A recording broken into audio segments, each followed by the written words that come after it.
newsletters. Click the link in the upper right-hand corner of the screen right now to subscribe. 2023 has seen some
Mm.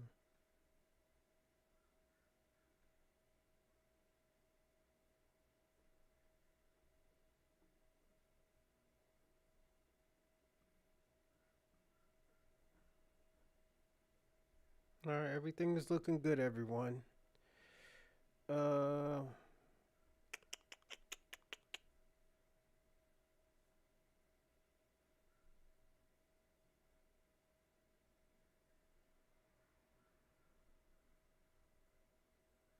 proving that the future of hold on a live second. music is with Latinos. Latinos are not only fueling global tours, but also contribute 4.1 trillion to the U.S. economy. Hispanics are taking over, and I love that for them. Ain't nobody hating. I'm like, go ahead, Latinos. I'm here for it. However, I want to be a part of the party, and not just for Bad Bunny during Super Bowl. That's cool, and I'm gonna be ready. Man, what this girl talking about? Oh man.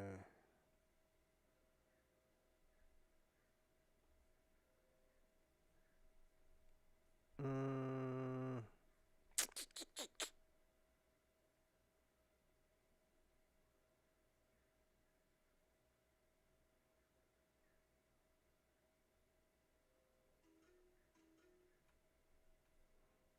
let's see. What's going on, E Will? Salute, salute. I'm just fixing up a few things and we can start.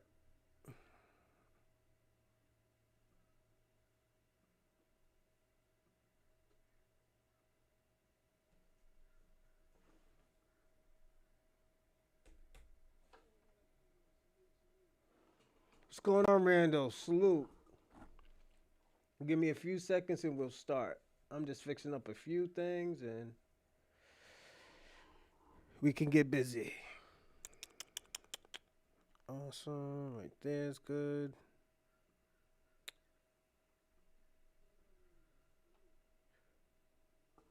No audio? All right, give me a second. You can't hear me?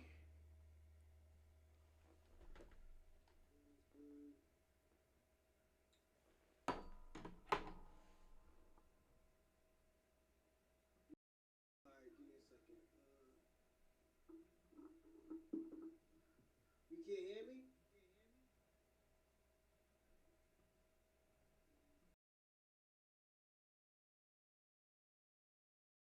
All right, is it better now?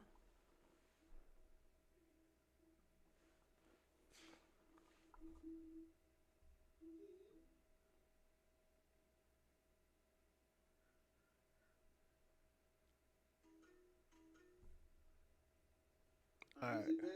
All right, cool. All right. What's going on, everybody? I moved the little things around so you can see a little bit more. I was trying to get like that right there. Yeah, that looks good. So I did a little changing around my area so you can see this part right here. I think this is dope. Uh,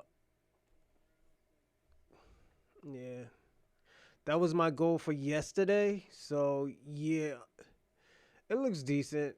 Um, I was gonna do a little bit more, but this is good for right now. But we got a great episode today and stuff, and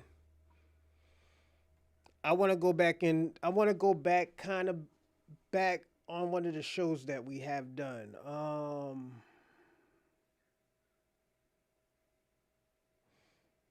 Let me see what show it was so I can explain. Because we did a lot of shows. And we know we're gonna get Kwame in this room because it says Pan African. Reparations. No, not that one. Uh, and Shabaka. We're gonna get Shabaka in the room too. So you know, is disrupting. No, not that one. Oh, so the one I want to go back is did Pan Africans fail the black community? But I want to put it in a different way. This is like a part two on what I'm gonna say. Black Americans turned on the Pan African movement. I want to talk about that, and the reason why I want to talk about that is because hopefully, if any Pan Africans wants to come up and defend their movement, absolutely, you can do that. I'm not gonna say, oh, well, you can't defend your movement. We don't need to hear from you. No, you know what? If you want to talk and you want to defend the movement of Pan Africanism, by all means, you can do that. And you know me, I'm not gonna say anything. I'm gonna let you talk. You know, talk, talk, talk, talk, talk. You know, um, I'm gonna say this.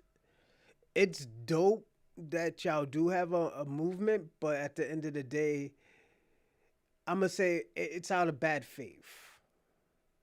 You know, the things that y'all have done was out of bad faith. Um, thanks, he will. Thanks, we will. Oh, I'm tripping. My bad. Oh, oh, I thought there was no audio. It's cool. No worries. Shit happens. Um, but yeah. I'm still setting up, but I'm still gonna talk at the same time. Um, the reason why I wanted to talk about this is because we have talked about a lot of stuff. You know, one thing we do talk about is Pan Africanism. The reason why I talk about Pan Africanism is because a lot of Black Americans and the black communities um, participated in actually accepted Pan African the Pan African movement and Pan Africans. That's the only reason why we actually really did accept Pan Africanism. Accept Africans was Pan Africanism. We thought we were actually doing a good job. So it will always be a love and hate thing towards Pan Africanism because at the end of the day, it failed us. It didn't help. Hold on a second. Feeling. Turn.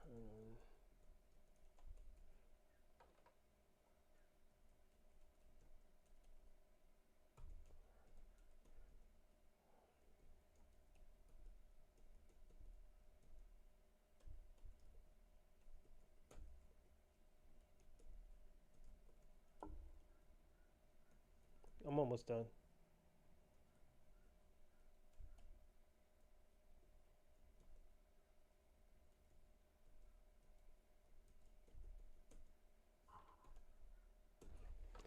Perfect. There we go. But yeah, Black Americans have turned on Pan Africanisms, and it's just because it wasn't working. Anybody can actually be part of Pan African movement, can be a part of the Pan African movement, and give me a second.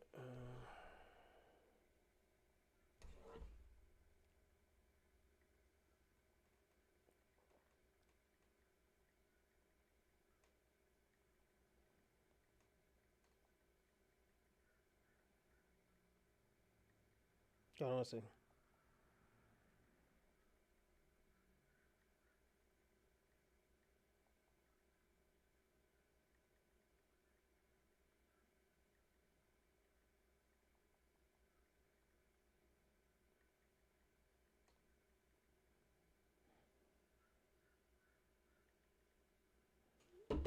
But yeah,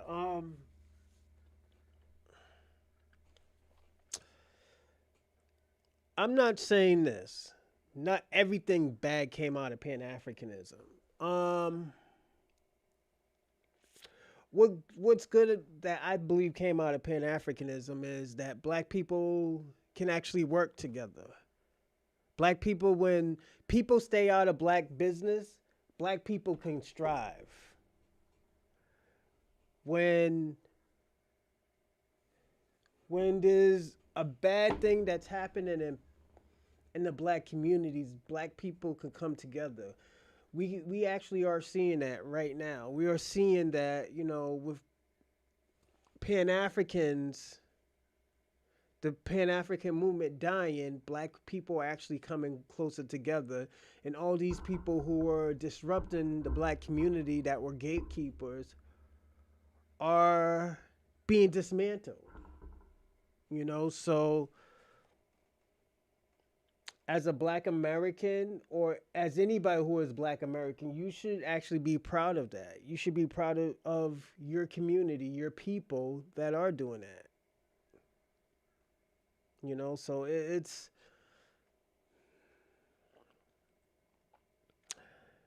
a beautiful thing,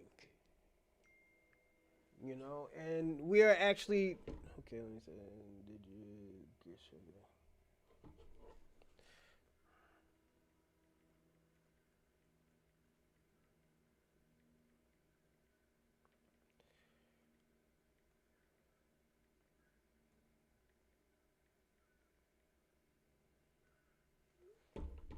But yeah, it's a beautiful thing, man. And I think, you know what, as black Americans, anybody who's a black American, you should be proud of yourself. You should be proud of your people. I think we should push more. I think we should strive more in fixing our communities, fixing our people, coming together. You know, um, I want to say another one.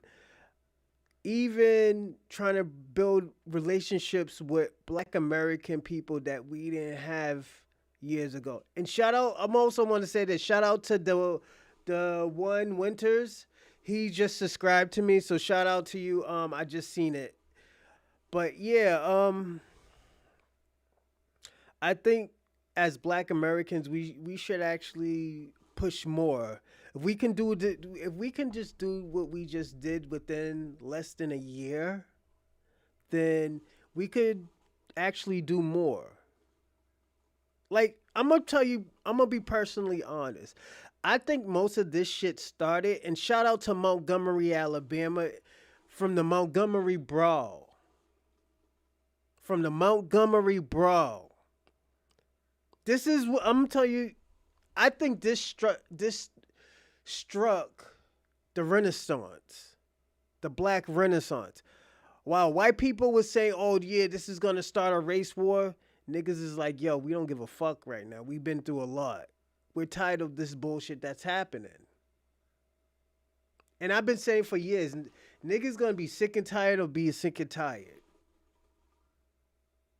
What y'all niggas is gonna do when niggas is sick and tired of being sick and tired? So this is what comes with being sick and tired. Some people gonna have to defend themselves. Then it was Mississippi. You know, let's personally be honest. That little kid who that they said that hung himself in Mississippi, we know he didn't hung himself.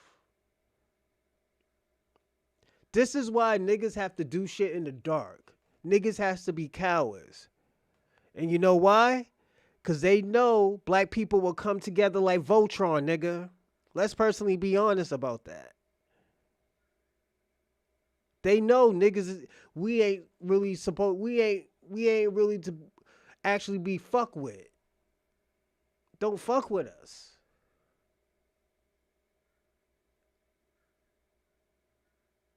It's not, oh, we was kings. We are king of kings in this fucking country. We are kings and kings of this world. We can talk about, oh yeah, everybody wants to be this, everybody want to be that. Most black people just want to be black, and that's it. We don't want to be anything else. We don't want to be no type of African. We don't want to be no type of Latinos. We want to be black. Black Americans. After all the shit that we have went through, we still want to be black. That's power right there. That's power because nobody don't want to change anything about themselves.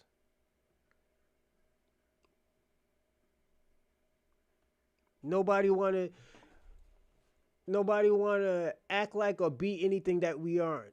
Everybody's like, "Oh yeah, you acting like." Let me tell you something. Black people was acting like that before these white people was acting like they were sophisticated. Black people always been sophisticated. You see black people do a few raggedy things to certain others. Yeah, that shit happens. That happens all the time to everybody. Give me a second.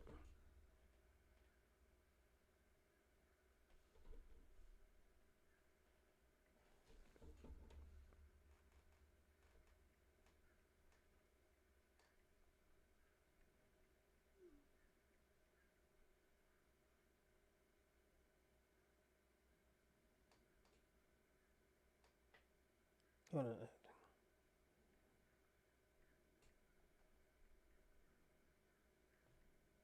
I'm sorry, everyone. My baby mother's asking me a question.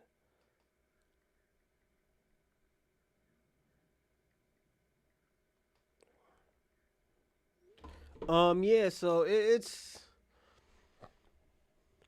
this shouldn't be nothing new to anybody. This should be like, yo, this should be a warning shot to y'all that like, yo, y'all gotta stop doing what y'all doing. Y'all actually need to change y'all way. Y'all actually need just give us reparation and just leave us the fuck alone. Just leave us the fuck alone. Let me tell you something. Um, I'm gonna say this to Africans. If y'all would have just fell in line when y'all came to America, this shit would have never happened. This shit would have never ever happened. And I'm gonna actually blame Africans. I'm not gonna blame the Pan Africans. The Pan Africans tried with y'all. The Pan Africans try to build something with y'all. But you failed Pan Africanism. Y'all was the ones that turned on Pan Africanism. All of a sudden now it's beneficial because Black people are doing their thing. Y'all trying to tether on. I can't even blame Pan Africanisms for it because you know what? They've been trying since the 60s. But the real reason with Pan Africanism, they never held Africans or Caribbean people accountable for the shit that they have been doing.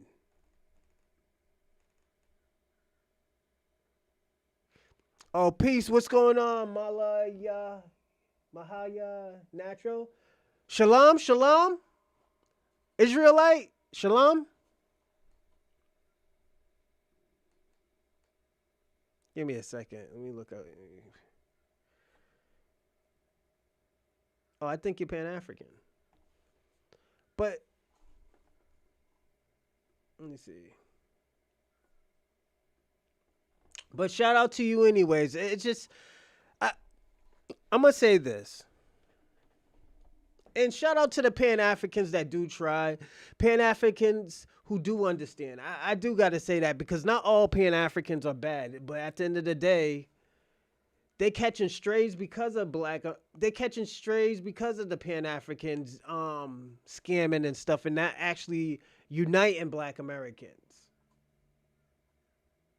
Uniting Africans and stuff like that. Black Americans was the only one that actually stood 10 toes down with Pan Africanism. Shout out to you, Spence. Salute, salute. But I must try to say your name. Malaya. Malaya? Mahala? Yeah. But peace anyways. Peace to you. But yeah, it's just to be honest, this is just a trickle effect of what's going on now with the Black diaspora. It has all. Let me tell you something. People always had this tension with Africans in the Black diaspora. It's just Black Americans hasn't said anything until it got serious, until it became a problem. I remember my father asking me questions like, "Yo, why Africans treat Black people like that?" I used to never have an answer because I had an answer, but I didn't want to be like, well, you know, this is how Africans are. They always been tribalistic. I always said that, yo, they just need a. Give me a second. Jesus Christ.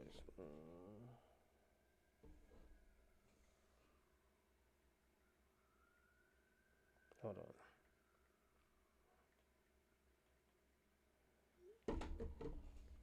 on. I always had a problem with Mahala. Mahaya. Oh, Mahaya. Mahaya. Mahaya. Mahaya. Mahaya? I hope I said it right. I hope I didn't butcher it, you know. I hope I didn't butcher it. But salute to you, sister. Salute to you. I always had a problem with that, you know, and I never really said anything. The reason why I have never said anything because I always felt like, yo, we need to come more together than separated. But when you have one, you know, form of people don't want to be, you know, with us because it doesn't benefit them, then there's a problem, you know. Like my Jackson. Mahala Jackson? I hope Mahala Jackson. Mahalia? Is it Mahalia? I'm very bad with names. I'm sorry, big sis. I'm sorry, big sis. I'm very bad with words. I'm sorry if I'm butchering it, but I'll figure it out. I'm gonna figure it out. And I'll watch your page. I'll watch your page too. Definitely, it's just. But back what I was saying, it's just Black Americans. Oh, Mahalia. Oh, I got it right. Okay, okay. Sorry, everybody. I get excited if I get something right, you know. But yeah, it's just It always has been like that. And you know what? I think it got worse, and I kind of got to blame Tariq Nasheed. And it's because I'm playing devil's advocate. I think it got worse when Tariq Nasheed did Hidden Colors. Hidden Colors, we started actually seeing great things about Africa. We have always knew that there was great things about Africa, but at the end of the day, we started seeing it because of the historical thing, because of the historical figures. The historical figures that I don't even think Africans know about. The historical figures black people didn't know about. We definitely didn't know about it until we studied. Our scholars did, our elders did, but we didn't. As a people, we didn't know. So because you got to look at it, when these Africans came over here, they were using John, Peter, Samuel, these type of names and stuff. They wasn't using their African names. They didn't start using those African names until Hidden Colors. It wasn't Pan Africans the reason why they were using their names. It was because of Hidden Colors. Hidden Colors put Pan Africans on. Like they been on, but they were on. There was levels to this now. There were levels to this. We already knew. Let me tell you something. In the black community, we knew that we had Pan-African scholars like Professor Smalls and these other people. But we also had people in the black community saying that, yo, you got to be careful of these people. These are not the people from centuries ago. These are not people from what we see on Hidden Colors. These are tribalistic people. These are people that probably been separated from these type of traditions from centuries ago, from millennia.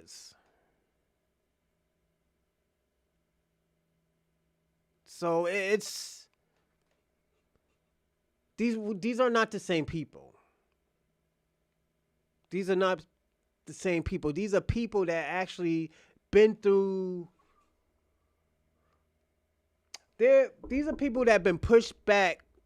Their countries have fallen backwards instead of forwards because of the white supremacists. So all they know right now, we're running from these type of white supremacists. But these white supremacists over here, I can align myself with them, and I could be on top. I can be on top. This American dream that they're talking about, oh yeah, I'm gonna get a piece of that. By any means, nothing. Or by any means. So it's we have to actually be careful with certain Africans. This is why now black Americans, also known as foundational black Americans, also known as ADOS, Solanis, Geechees, Creoles, I actually will call them American Creoles. These Louisianas are American Creoles. They have a different culture. Like, and the reason, I'm going to say this, the reason why I call them American Creoles, because you look at Haitian Creoles, you look at Cape Verdean Creoles. Those are two different cultures right there. What you think American culture is? American culture is a different culture. Do three of those have some type of similarity? Anything can have similarities to it. America can have similarities to Europe, but it could still be different.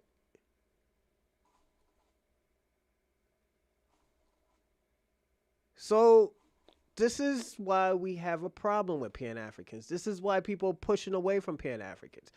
Black Americans never made it a problem. We just said we're not fucking with Pan-Africans. We need to delineate so we can know what's going on.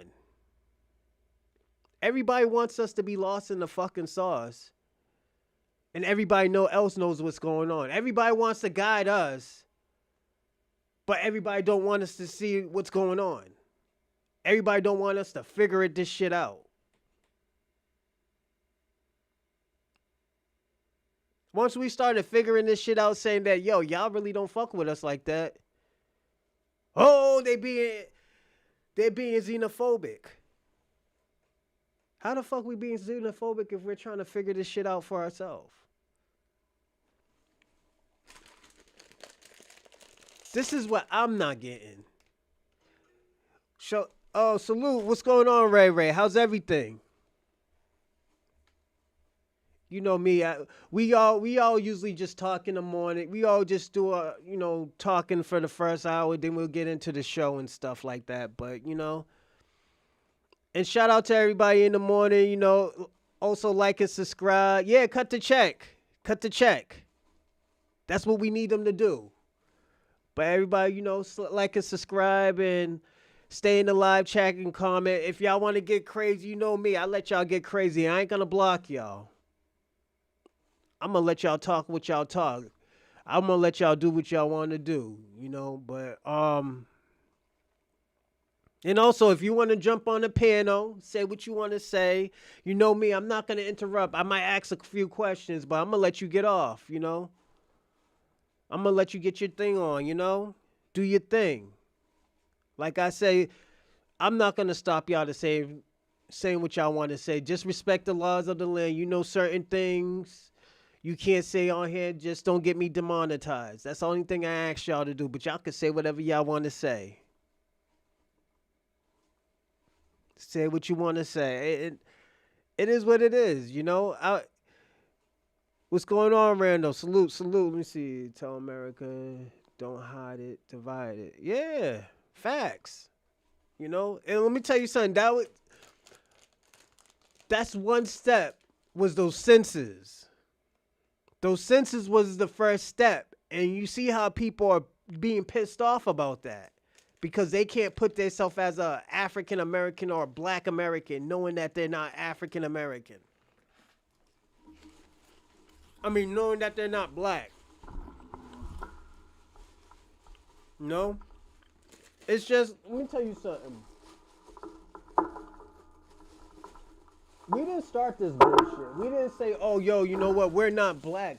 We used to go around telling everybody, yo, you're black. Latinos, you're black. I'm no black. Okay. We just got so sick and tired of them saying that they're not. We're going to say, no, you know what? You're not. Oh, wait, Poppy. Wait, Poppy. Nah, nigga, you say you wasn't black. Okay. There's no love lost. We're not gonna kick you back and say, oh, fuck you, Nick. Nah, nigga, this is what you want. We're giving you what you want. And the thing about it, people be thinking when we say, okay, yo, you're not black, we're saying that, oh, yo, you know what? You can't fuck with us. We're saying what you were saying. You saying that you have a culture. You have an identity. We're agreeing with that. So what is the problem? The Jamaicans was like, yo, we're not black. We're Jamaican. Okay, cool. You're Jamaican. We're not black. We're Haitian. We have a culture. Okay, you got a culture. So now there's a problem because at the end of the day, Black Americans is taking back everything that Black Americans has done and saying not saying these French words like we did it. No, Black Americans did it. It starts to expose people saying like, yo, damn, we didn't do this together. No, Black Americans has done it. We always let you take credit because at the end of the day, we always felt like, yo, okay, you know what? We're part of Africa too. We're part of, we're part of that African diaspora. And we're doing everything collectively. Africans needs to bring them jobs back. They look a lot of jobs overseas and telling America to pull themselves up by the bootstrap. Yeah, it's insulting, and I think that's a white supremacy talk right there. I always tell people all the time, and I tell people at my job, I was like, yo, you gotta be careful what you say. Some of this shit comes off as a white supremacy talking points. I tell them that all the time. Oh, what do you mean? I was like, yo, you come up.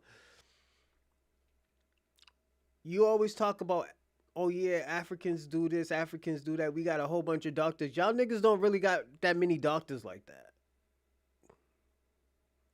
Like, let's personally be honest. Most of y'all Africans are not really doctors like that. Most of y'all niggas is like Uber drivers and fucking, cleaning people up.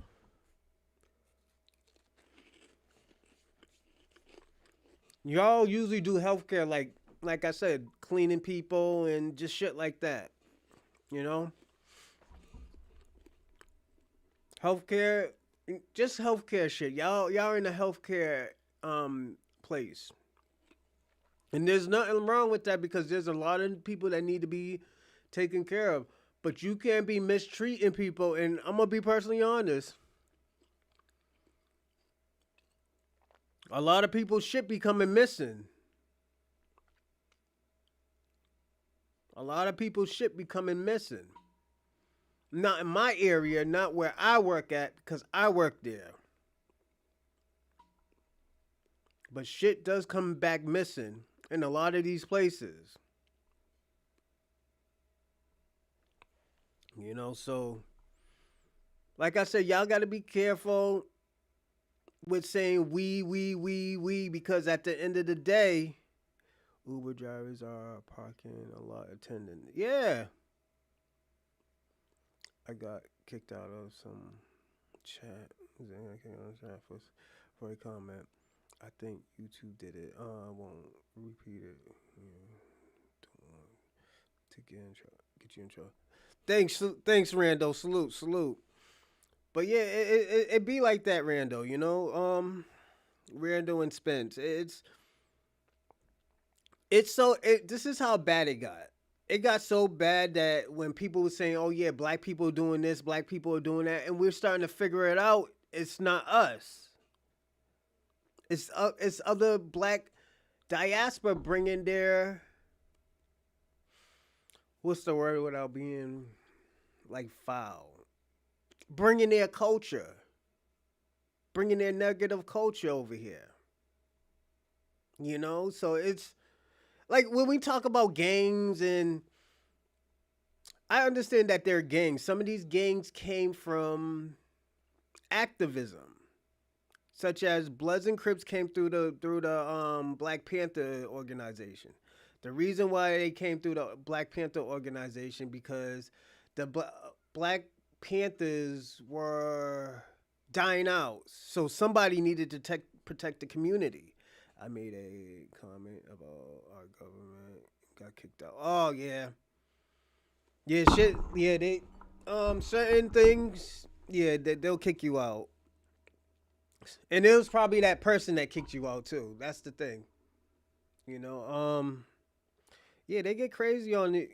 Randall, yeah, they get crazy. Cause there's a thing where if you put certain words in the live chat, they'll kick you out. And they put and the thing about it, it's the host that does that. I forgot what it's called. There's a way of doing it. They wanted me to put some words, and I said I just took it off. You know. I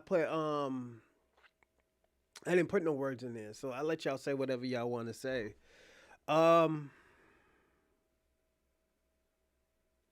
yeah, you I always tell people all the time, this is why we have the Myron Gaines.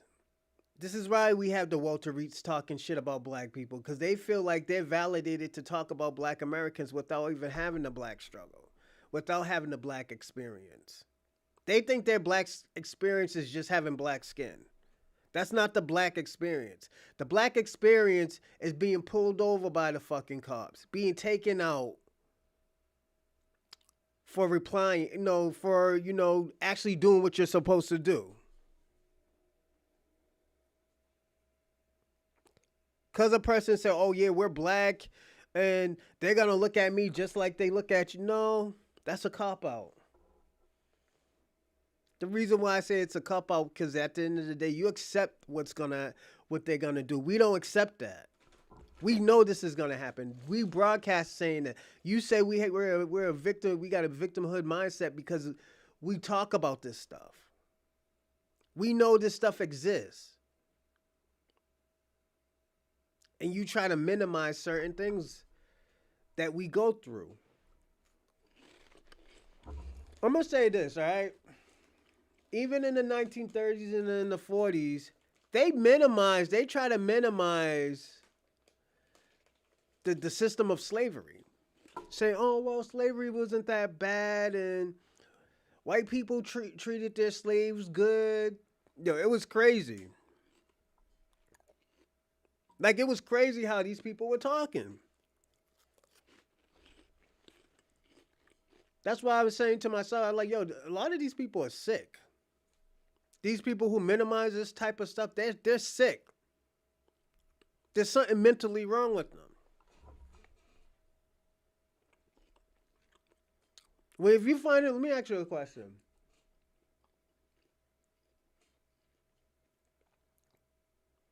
If you ever see a person and they always rationalizing or giving an excuse for somebody to be abusive to somebody, there's a problem. There's a problem. That's why I was saying in my head, like, yo, why would somebody make fun of a 17-year-old kid getting shot for going home with Skittles and from going home with Skittles and a lemonade, or Arizona lemonade? Like, what's so funny about that? A person getting shot.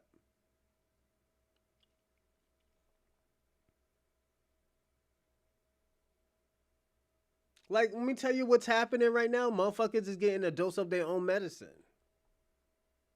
People are starting to understand how this shit feels when you make fun of people who black people look up to or even look like.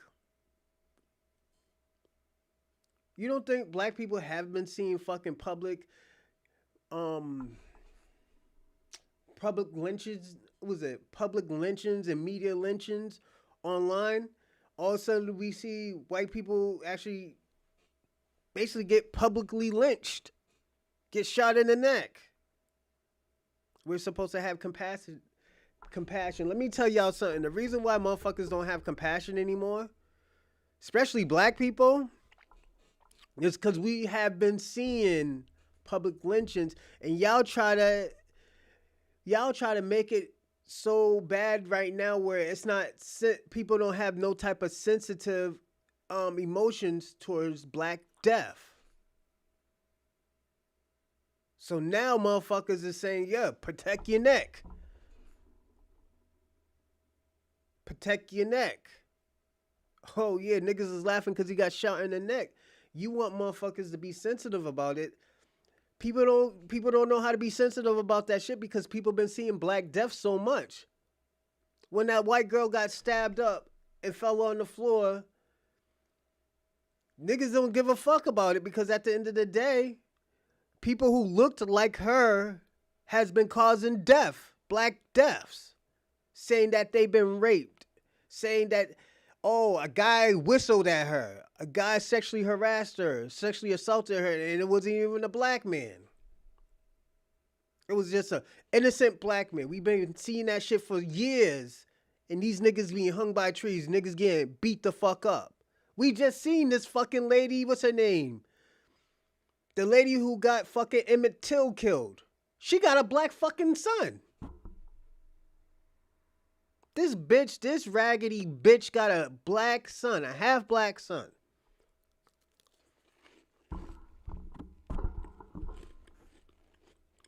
She been living comfortably until she died.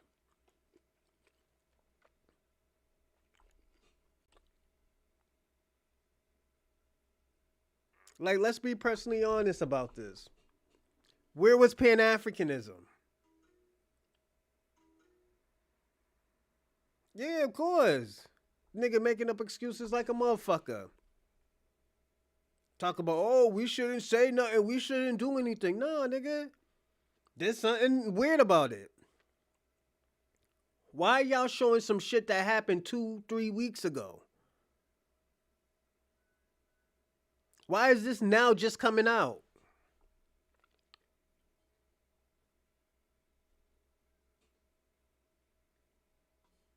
Again, why is this just happening now? Let me ask y'all a question. Have y'all noticed every white man that they give a freedom fighter award or a freedom award to have some type of racist allegations attached to them or has some type of disdain for black people?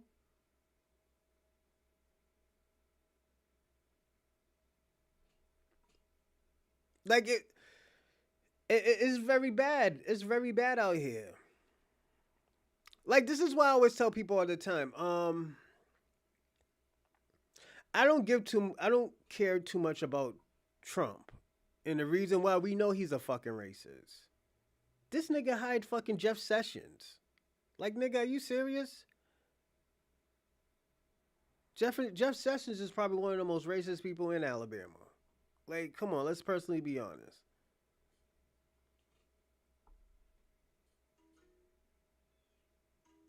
Yeah, I did this. Hey, Kwame, I did this one for you, man. You should be happy. This topic was for you. You got anything to say about that? Black Americans turned on the Pan African movement. Do you think they turned on the Pan African movement?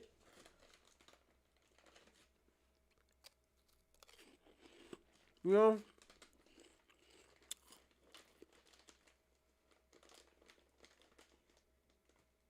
Nah, I never heard about that. I heard of the Pink Panther, Rando.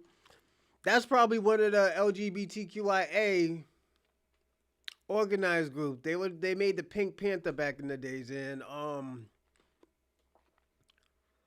it didn't work. The Black Panthers turned down their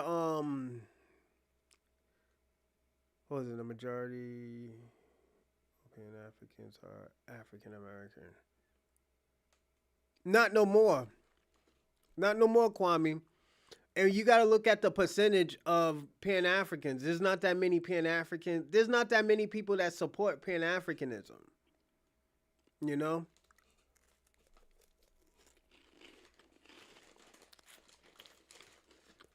You got to understand too, Kwame. This doesn't benefit us. Being a Pan African doesn't benefit black people. You know?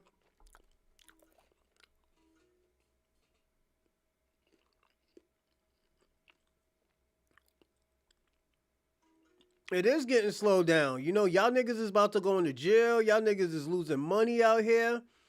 Y'all out here fucking with white women. Like, let's personally be honest, Kwame.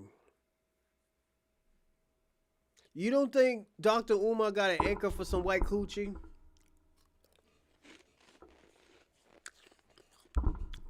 I think he got a. I think he got a little itching. I think he got a little itch for a pink toe. I just heard about the White Panther.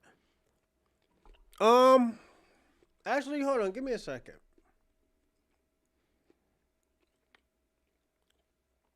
I think that is true, Rando. There was a White Panther and there was a Pink Panther and there was the Black Panthers. Yeah.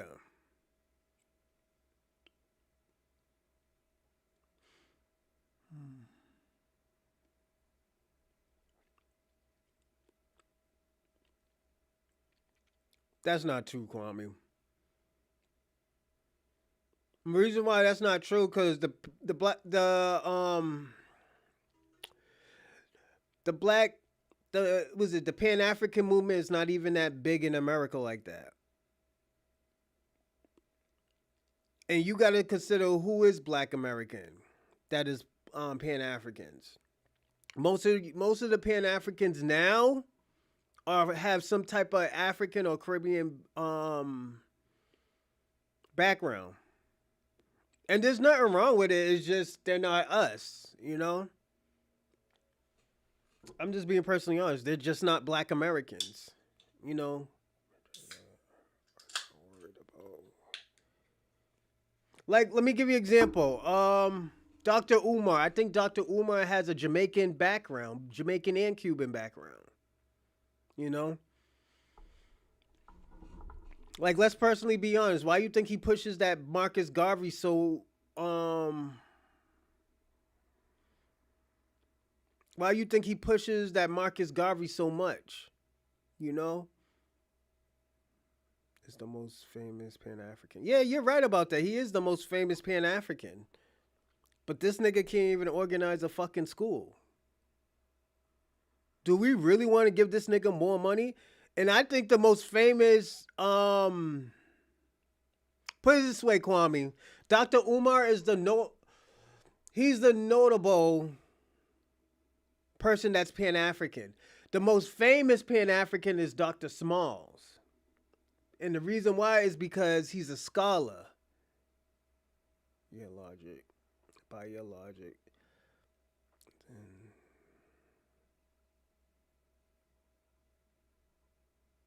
Kwame, you already know that been debunked. We have seen fucking the Tariq Nasheed podcast. We have seen that, Kwame. You gotta stop lying, man. It's too early for you to be lying in this morning. We have seen the podcast, Kwame. Don't lie.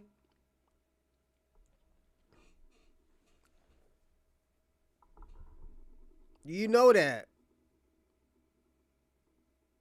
This nigga stay lying. That's why that nigga, Floyd Mayweather already told you. He's not from these countries. He said he is a black American. He is an American. He is the most famous Pan-African. He is. He said he's a Pan-African and he's a foundational black American. Kwame. Mayweather said it himself.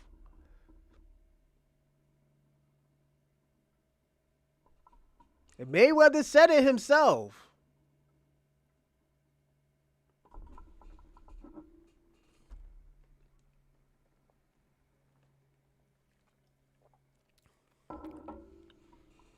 Like, this is the thing, Kwame. Why would somebody lie about being fucking black American?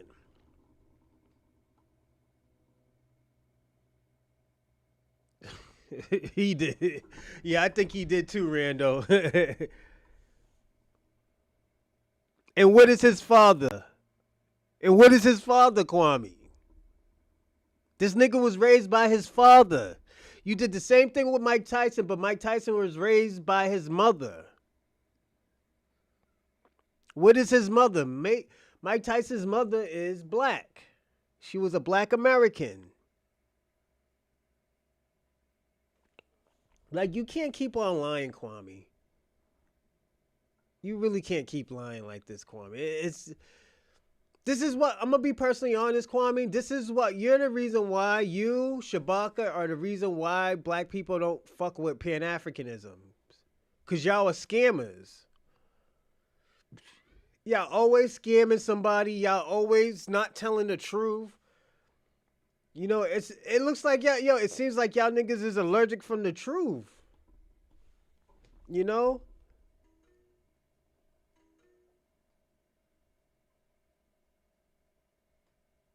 Kwame, he started boxing when he was like 4 years old. Jesus Christ, Kwame. What is wrong with you, man?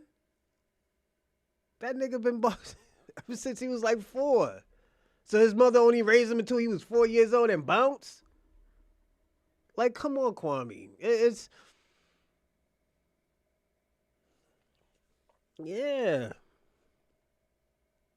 Shout out to Papa Mayhem. Oh, yeah. Papa Mayhem. Yeah, them niggas are scam Africans, man. Salute. You know, but yeah, it's just...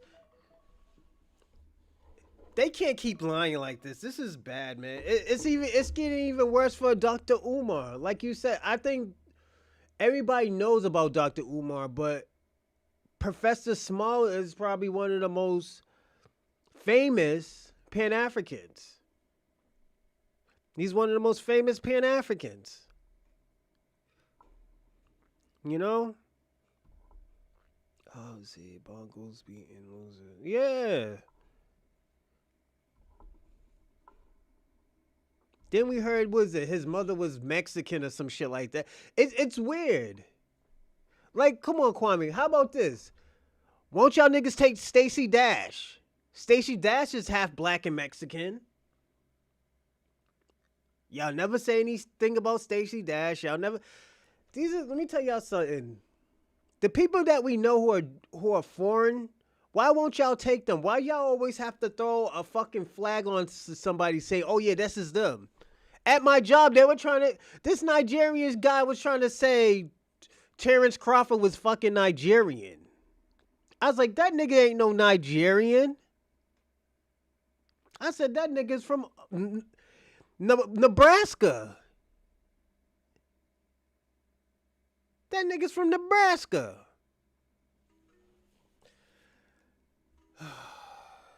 It better not be something stupid.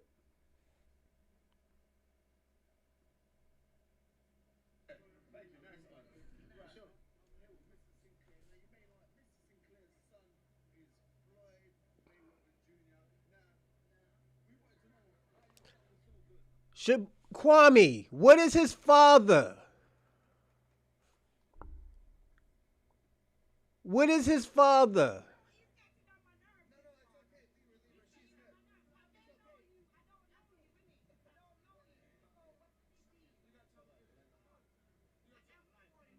What is his father? What is his father? What is his father, Kwame?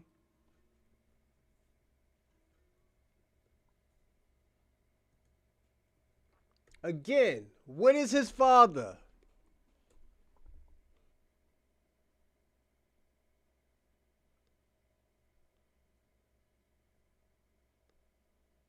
What is his father?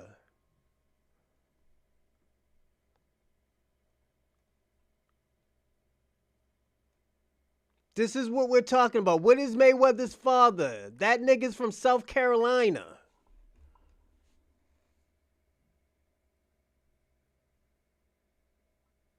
No, he got skills from his father. His father trained him. Not his mother. His mother don't even watch boxing. His mother's not even in the limelight. What are you talking about, Kwame? This is the tethering, everybody. This is the tethering that we're talking about.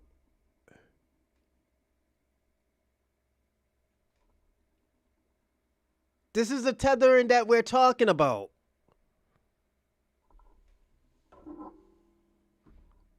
You see how Shabaka's trying to throw an African flag on me?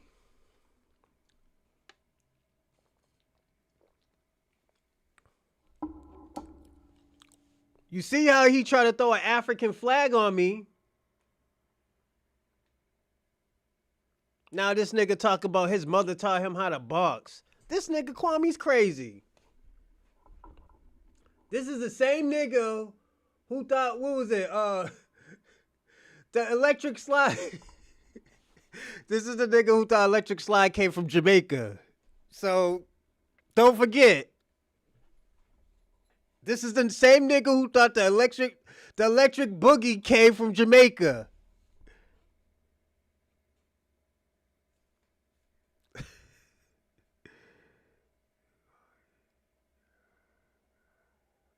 Yeah. Throw that African flag on. Don't throw no African flag on me. I'm good. Kwame, what is his father? His father trained him. This is what you do. You try to throw flags on somebody. What did we say? If one parent is what, that kid is what? Born and raised in America? And he's from what? He's black. Put it this way, Kwame. Let's play hypotheticals. I know you love hypotheticals. I'm not playing that stupid ass video. But I'm going to say this. Let's say Shabaka. Shabaka always say, yo, your mother's Beninese.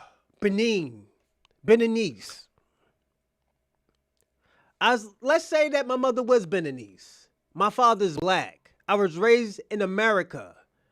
What would that still make me? That wouldn't make me Beninese. That would still make me a foundational black American. The reason why is because I was raised in this country. I was raised by the culture. I wasn't raised by no Benin culture. I know nothing about Benin culture. I know about Black American culture. That would make me a foundational Black American still. That nigga don't even claim Jamaicans. He don't even claim that bullshit. He said, I'm a Black American. He said, I'm not from these countries. He said, I'm from America. I know America. I am what my father is. That's what that man said. That nigga don't even like Jamaicans. Yeah, like, Kwame's crazy. This is why I said the delineation is going to be so perfect. Because at the end of the day, watch this. The crime is going to go down. The money's going to go up. Our achievements is going to go up. Our progress is going to go up. Then we're going to be hearing we're going to be hearing something else. We're going to have another excuse. Help us, brother. Please, we need help over here. They're sending us back.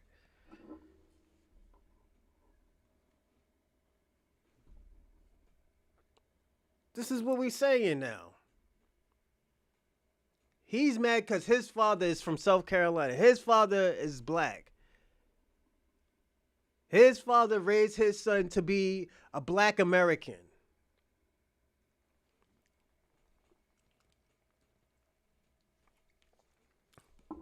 Put it this way, if he had all this Jamaican pride, why didn't he carry out in a Jamaican flag? Why did he carry an American flag?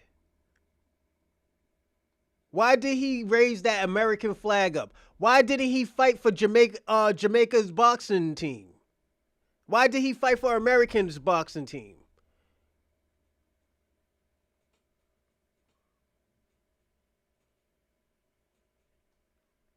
Let's talk about it. Let's talk about it. Why didn't he fight for the Jamaican boxing team?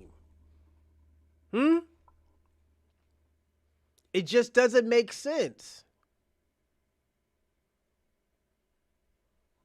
Now Kwame's mad. Look at that. He's getting sensitive. This is what happened, Kwame, man. Your husband made you sensitive. Your husband made you sensitive. And yes, Kwame's gay. He married some guy from Atlanta. That's all I know. He tried to invite me to the wedding. I said, nah, I'm good. Nigga tried to invite me to the wedding. I was like, nah, I'm good. Now he's saying Floyd Mayweather's cosplaying. He's cosplaying of being Black American. He's cosplaying of being Black American. This is what we doing? We making up stuff now? This is what I'm talking about, Kwame. Like, you can't be mad because the truth is out.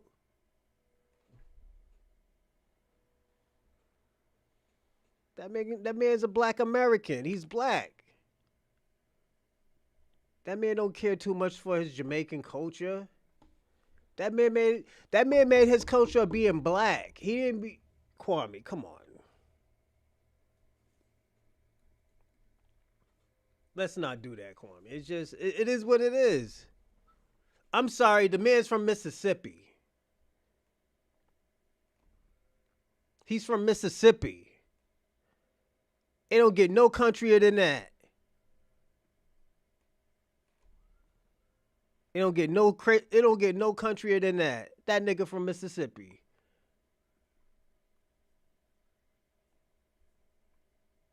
Niggas don't talk about his mother. Niggas talk about his father. That man changed his name into his father's name. That nigga didn't want his mother's name. He wanted to be a Mayweather. Let's talk about it. If you really want to be honest too, Kwame, he was embarrassed of his mother's culture. He was embarrassed of his mother's culture.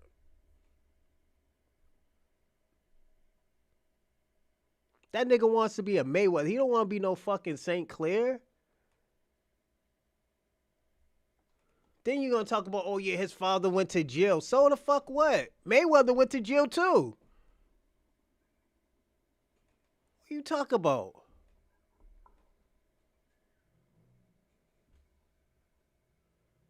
That nigga, oh yo, we don't want to talk. We don't want to talk about Mayweather. Mayweather's Jamaican. No, that nigga ain't Jamaican. That nigga's a black American. Y'all did the same thing to Mike Tyson. Mike Tyson didn't fight for Jamaica. Mayweather didn't fight for Jamaica. What's the other dude? And the thing about it, he raises the Jamaican flag. Y'all don't claim him. The dude who does MMA. This is the shit I'm talking about. The niggas that y'all supposed to be claiming, y'all don't claim. Kwame, what did I just say? Listening is a skill, Kwame. I said he wants to be a Mayweather. He hid his name. But Mike Tyson don't claim Jamaican. He claims his mother's. He got his mother's name. He was raised as a black man. His father wasn't there. Now he's saying Earl Spence. What happened to Earl Spence? He got beat up by a black man. Even if he was Jamaican. He don't even claim Jamaican either. This is the crazy part about it. All these people that Kwame's talking about, they don't claim to be immigrants. They don't claim that shit.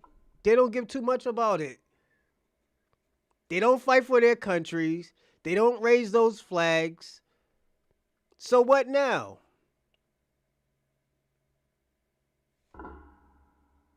It doesn't mean anything.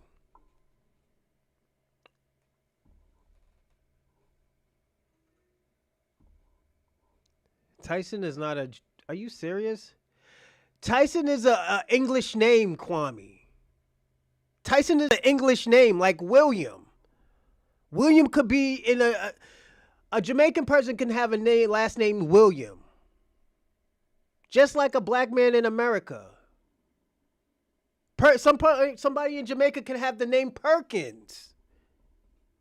It's an English name. Don't forget. Them Englishmen were fucking y'all. Did you forget? Remember they were tying y'all niggas to a tree? And you know the rest? Remember, Kwame? You know what I'm talking about.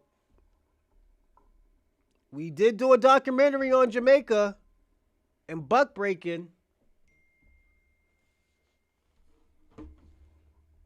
Give me a second, everyone.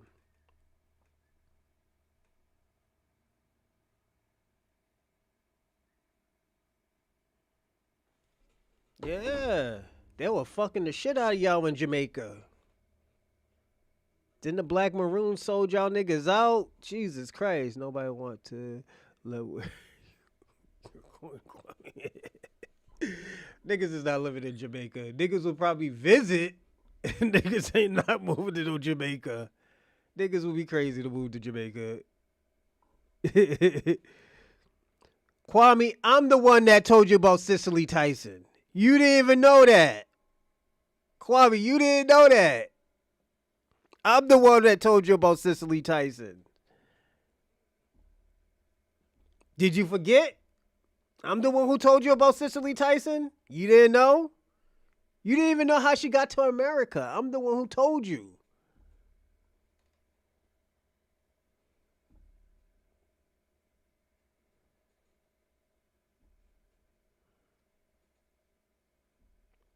You're not gonna... Kwame.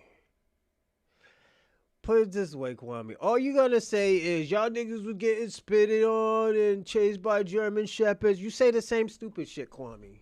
You're not a good debater. That's why I told you. You're not a good debater.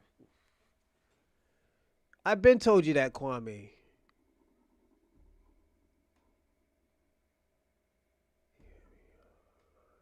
I did put you on to Cicely Tyson. You didn't even know how she got there.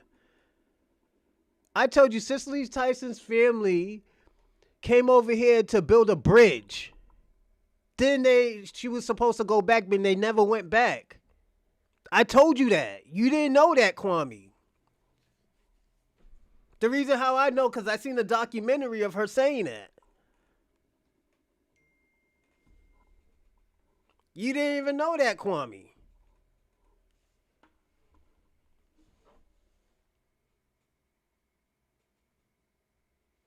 Like, Kwame, you lie so much that you don't even know when you're lying or telling the truth anymore. You know, and it's sad out here for you. Like, this is why I'm telling you, Pan Africans are losing. They're dying out. Y'all niggas is dying out like crack, man. He does it. It's just, Kwame's just looking sad out here, man. You know. First he was talking about money with somebody. Then nigga was like, "Yeah, pull your money out. Let's see." That's when Kwame was nigga explaining and stuff like that, or let's say what Bushmeat explaining. It's sad, you know. But you know what? I got some bullets I put down for these Pan Africans and stuff. So one of the bullets that I put down was Pan Africans failed Black Americans. Pan Africans failed Black Americans. You know, we look at Pan Africans' lives about solidarity. What solidarity that we had with Africans in the Caribbeans? What type of solidarity? All we seen was Black Americans doing all the work, and Africans and Caribbeans pulling up to the tables with a fork and a plate. Next thing we got to talk about also in the solidarities, Africans disrespecting Black Americans. Just what Kwame does. You know,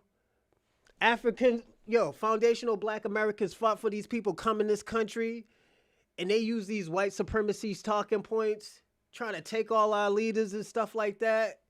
It's sad, you know, and this is why I say they're sad out here.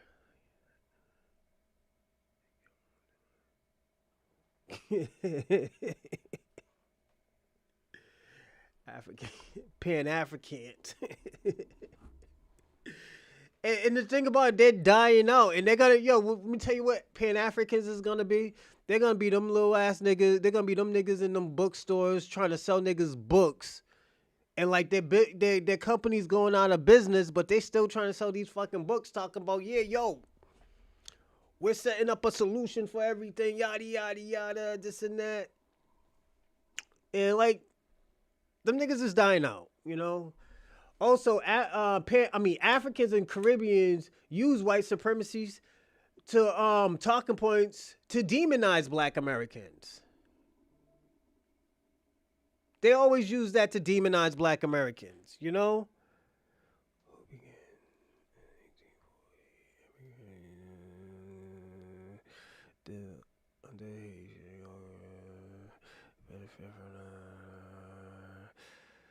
Kwame, stop.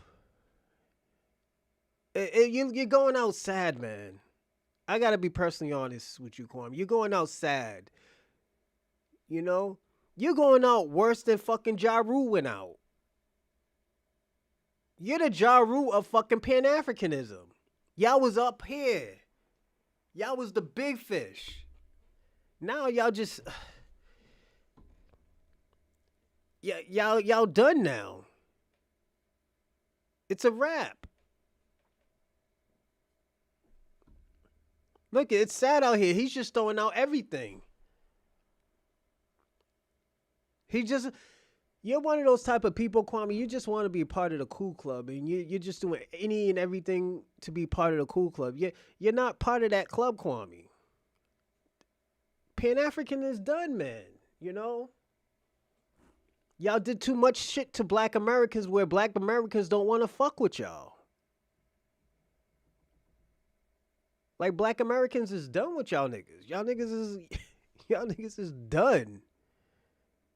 Finito, nigga.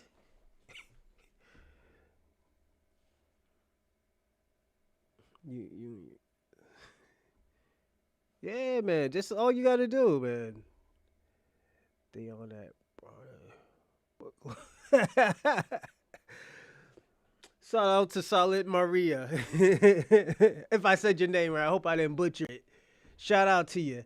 But yeah, these Africans and Caribbeans fucked it up. Y'all try to demonize us. Y'all use these white talking points and try to demonize us, try to make us look bad. Now we're finding out it was all your peoples. That was your peoples doing that, Kwame.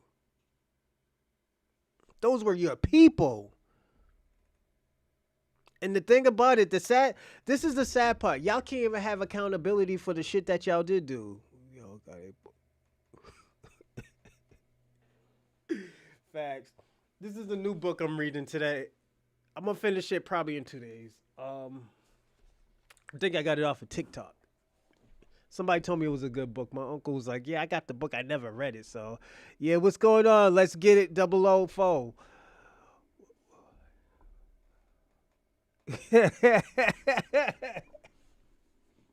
Yeah, Kwame's going out like fucking Ja Rule, man. He's looking sad out here. That nigga's just looking for that one more number one hit. It's a wrap. It's a wrap.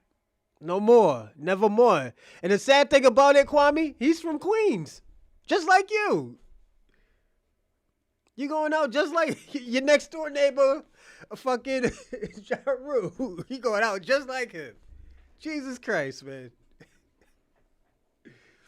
If that's not God playing a joke on you, I don't know what is, man. You going out sad. Ja Rule went out sad. Y'all both from fucking Queens. Jesus Christ, man. What the fuck is going on today?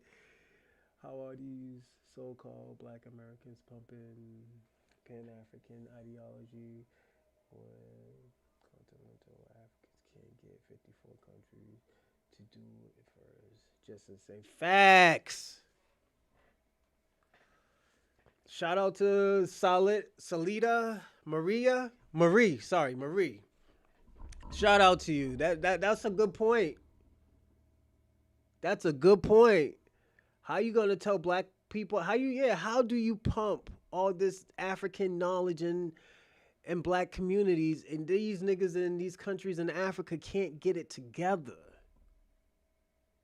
These niggas, yo, I'm gonna tell y'all this. Within 20 years, there's gonna be more people, there's gonna be more Africans out of Africa than in Africa.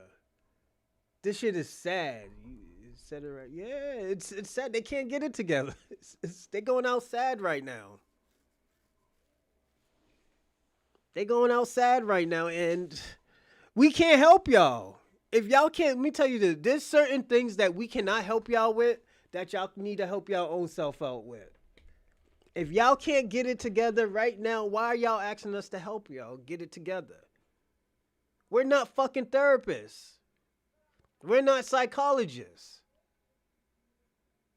Y'all think, let me tell you what it is, Kwame, because you're from Jamaica. Your family can't get it together. Y'all couldn't cut it in Jamaica.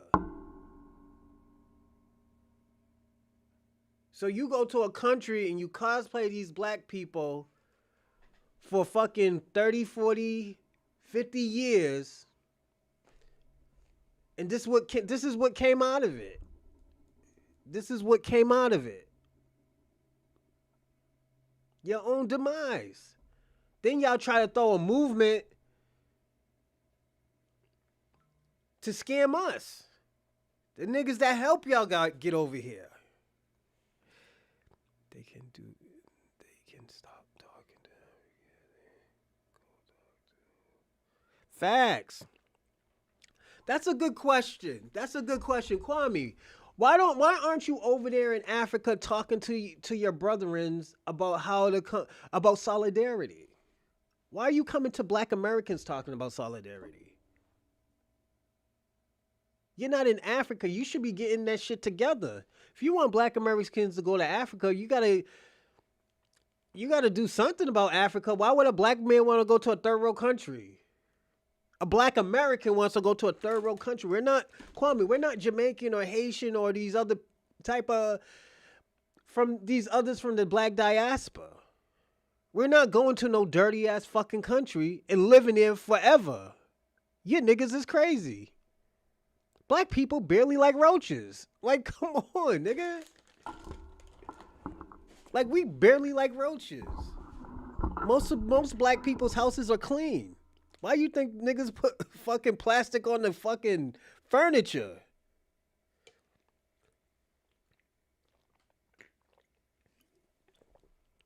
Like, let's personally be honest.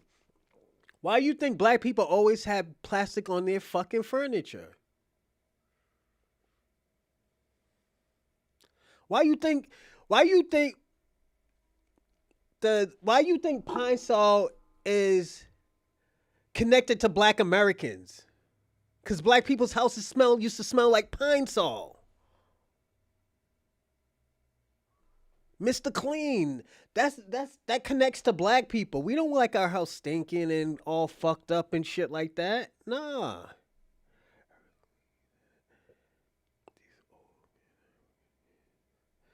Are cosplaying for many years.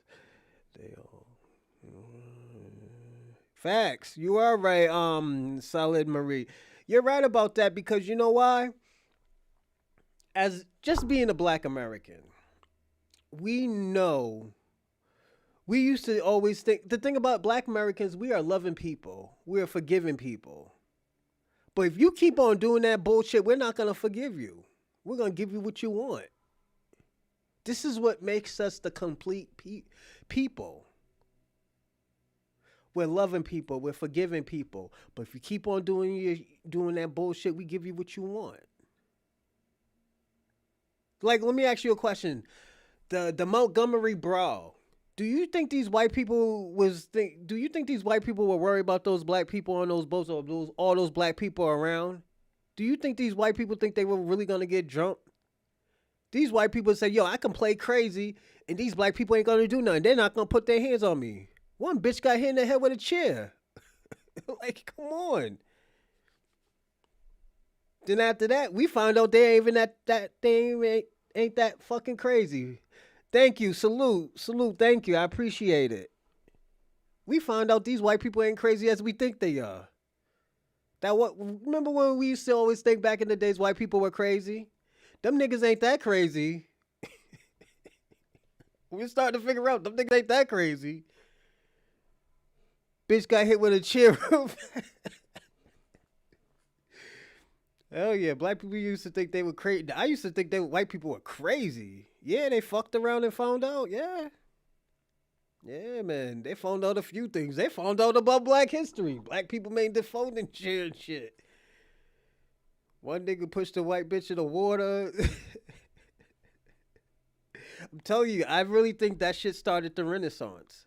It was only these foreign people talk about, oh, we should be scared and you don't know what you just started. You know what that shit reminded me of? I was watching Birth of a Nation. The light-skinned black man, oh, look what you just started. We all in trouble now. And the light-skinned black guy just ran off. He was scared. He thought he was gonna die. He's like, oh, them niggas started killing. Yeah. Yeah, fade of the water. Oh shit. Yeah, man. That's oh, you just got all of us in trouble. We's in trouble now. Nah, man. You go on, man. You go run away to the white man. We got this. Yeah, man. Nat Turner, man. Birth of a Nation. That movie was dope, actually.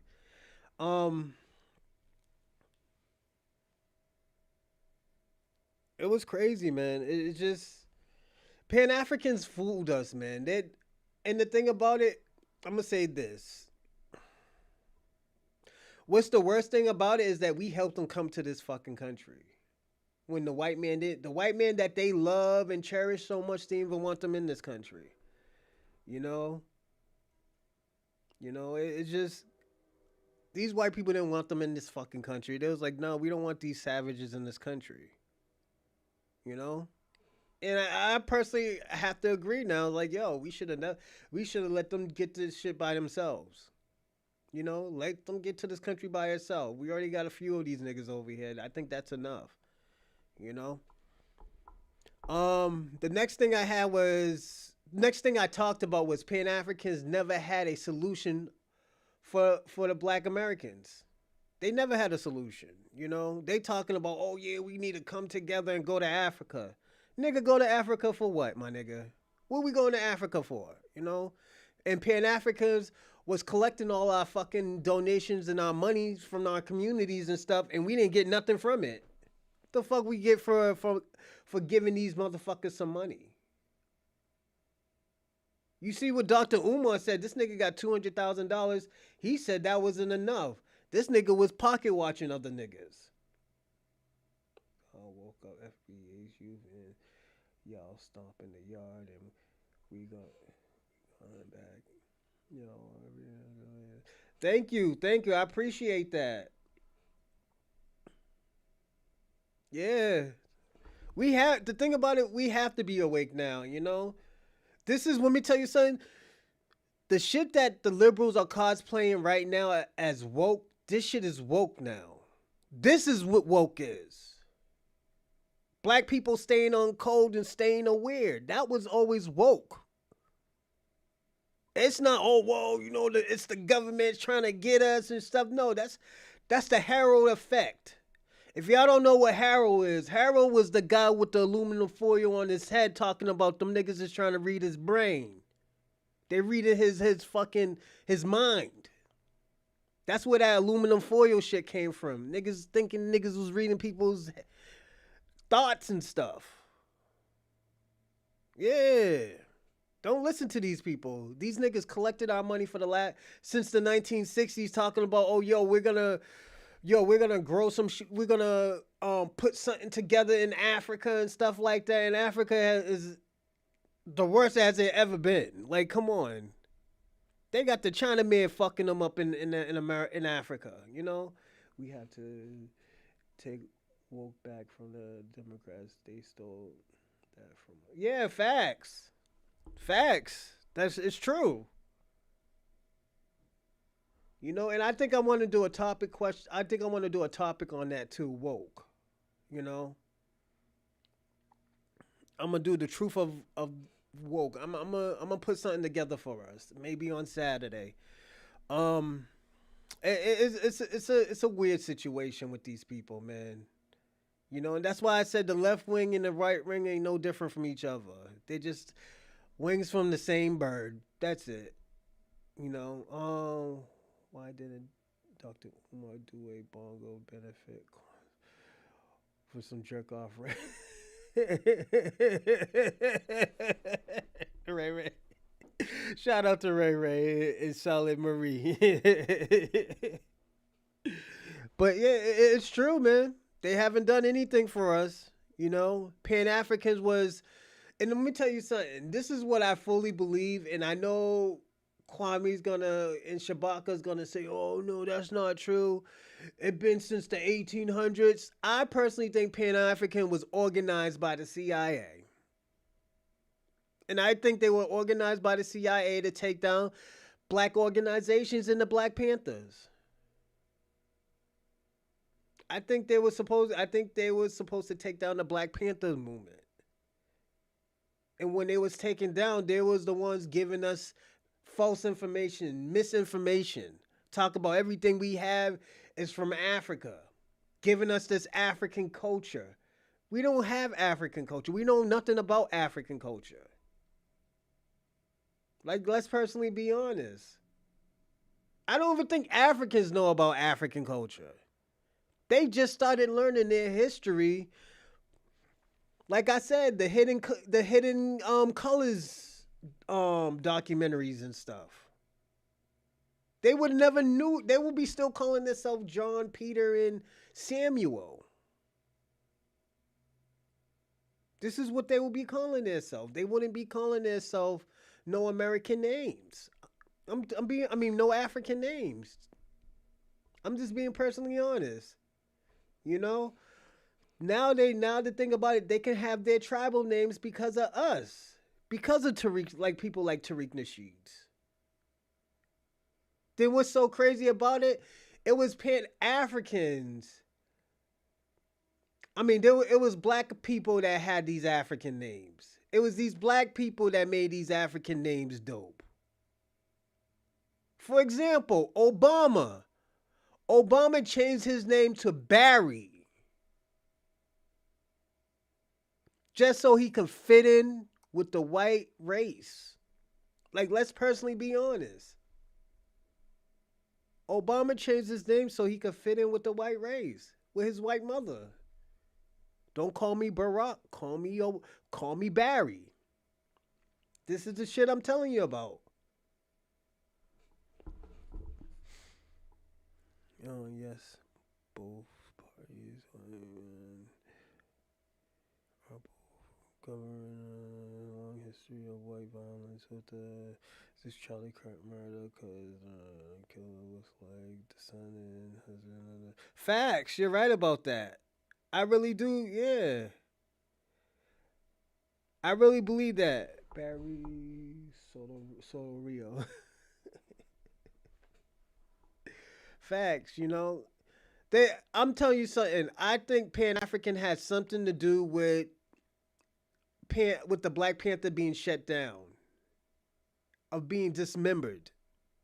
I'm being personally honest. I really do believe that. And it's not a coincidence that Pan Africans came out after the Black Panther movement was getting shut down. You could tell. Look at what's his name? Stokely Carmichael. He went right to fucking Pan Africanism.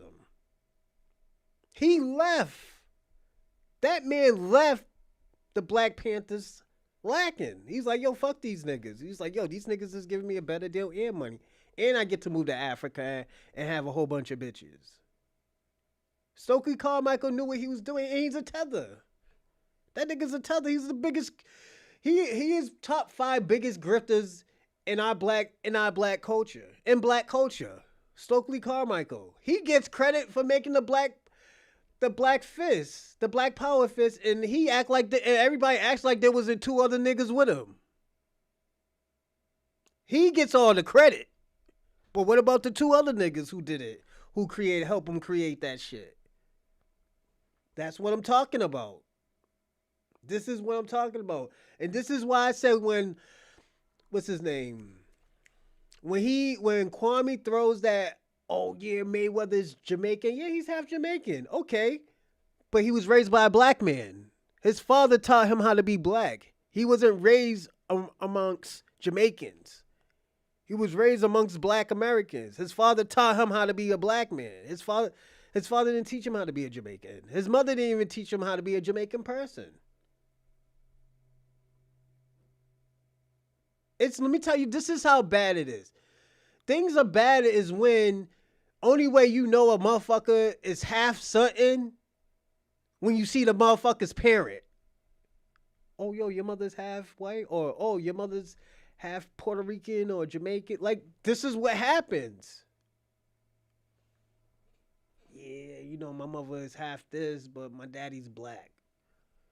Oh, yeah, I seen your dad. Yeah, we didn't know your mother was, This is what I'm talking about. I already said that, Kwame. I already said that. He hated his mother's last name that he changed it into Mayweather. He will not use Sinclair. He will not use Sinclair. He uses his father's last name. This is how dangerous this is, Kwame. He don't respect Jamaican culture. He doesn't respect Jamaican culture, Kwame. This is how bad it is. Me, you knew that, but nobody else knew that. Nobody else knew that. And how about this? Bob Marley is a British man. Bob Marley's half white. Doesn't that make Bob Marley a white man? His father is white. That means the reason why Jamaican music is influenced is because of a white man. That's what it means, Kwame.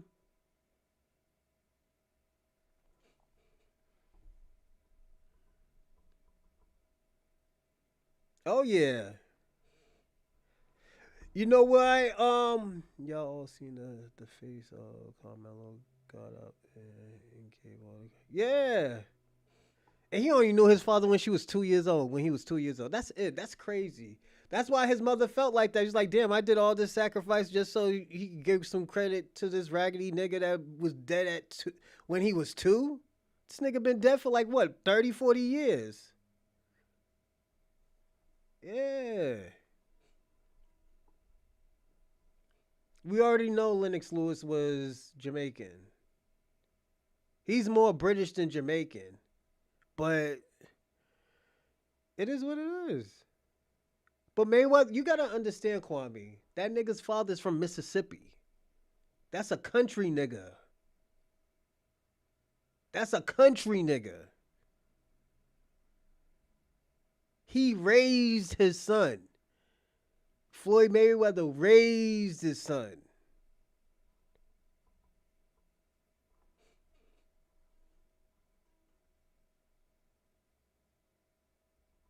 Yeah, but Kwame, you're not getting it. He he was influenced by black culture. That Puerto Rican shit had nothing to do with it. He was influenced by black culture. This is why niggas is like, yo, niggas gotta delineate because every time some shit comes up, every time a nigga get an award, niggas wanna throw up these tribalistic flags.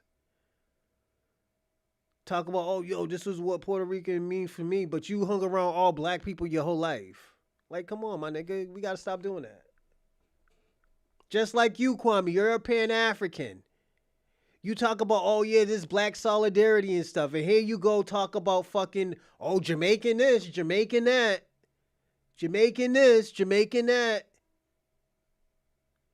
Then when we start talking about Jamaican's homeland and y'all niggas get sent back, we need to stick together. We need to stick together. We are all from Africa. We are all from Africa, right, Kwame?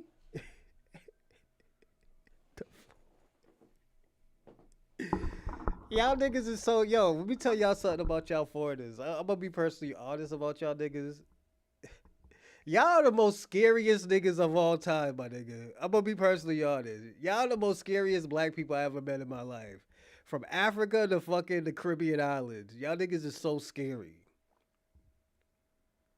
When a nigga wanna take this shit back and say like, yo, we don't wanna fuck with y'all niggas no more. Yo, we should be together. We should be creating solidarity.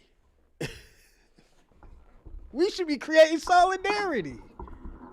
And half of y'all niggas don't even know how to spell solidarity. That's the crazy part. Half of y'all Caribbean people and Africans.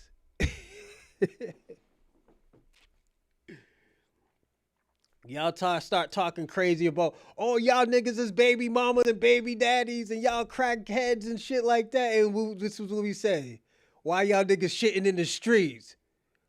Why you gotta be xenophobic? Why you gotta be xenophobic? You don't like us. You don't like us. That's how y'all fucking Caribbeans and Africans are. Y'all niggas, and this is why I say y'all niggas ain't even prideful people. That's why I always tell y'all gotta take prideful out y'all fucking category. Y'all niggas is not prideful people at all.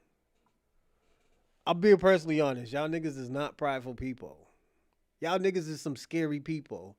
When it comes to white people, y'all niggas is scary. When it comes from black people not helping y'all niggas get like bitches. We had some of us helped y'all. None of y'all niggas helped us. None of y'all niggas helped us. I'm gonna be the first nigga to tell y'all niggas didn't do a motherfucking thing. This is being personally honest. I give credit to niggas who did help. Like Cindy Portier. If you don't know who he is, he was an actor. He actually helped the black community. I think he's from Trinidad. I give him credit. I'm not giving all y'all musty niggas credit. All y'all raggedy niggas and all y'all raggedy bitches ain't getting no fucking credit. I'm just being personally honest. Y'all niggas is crying about being deported, my nigga. I'm being personally honest. Why the fuck are y'all crying? Y'all say y'all countries is nice anyways. Kwame, didn't you say your country is nice in Jamaica, right? Why the fuck you crying about going back? Why the fuck you crying about going back? You told me I should come and see your country, nigga, right? Okay. You shouldn't be crying to get deported back for free, nigga. Come on. If you turn yourself in, you get $1,000. Like, come on, let's stop that. I just showed you Haiti took y'all and after. Y'all, Haiti didn't do nothing. Haiti was still paying reparations to the French. Are you fucking serious, Kwame? This is why I say you're a fucking liar.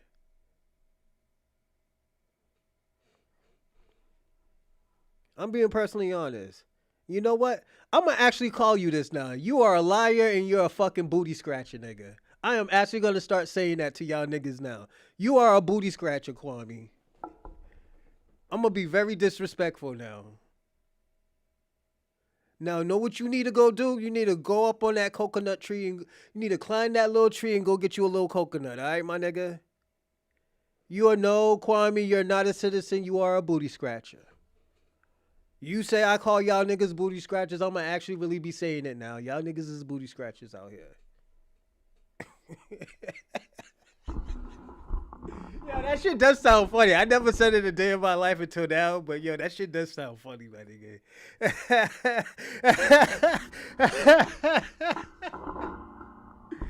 Yo.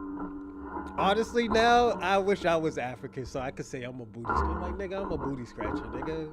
Nigga, I ain't black. I'm a booty scratcher, nigga. Nigga, what you trying to say?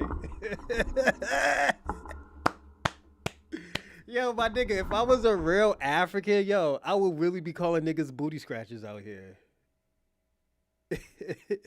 Yeah, Kwame, yo, if Kwame wasn't in America right now, that nigga would be climbing fucking trees, picking off coconuts and shit. I'm telling you.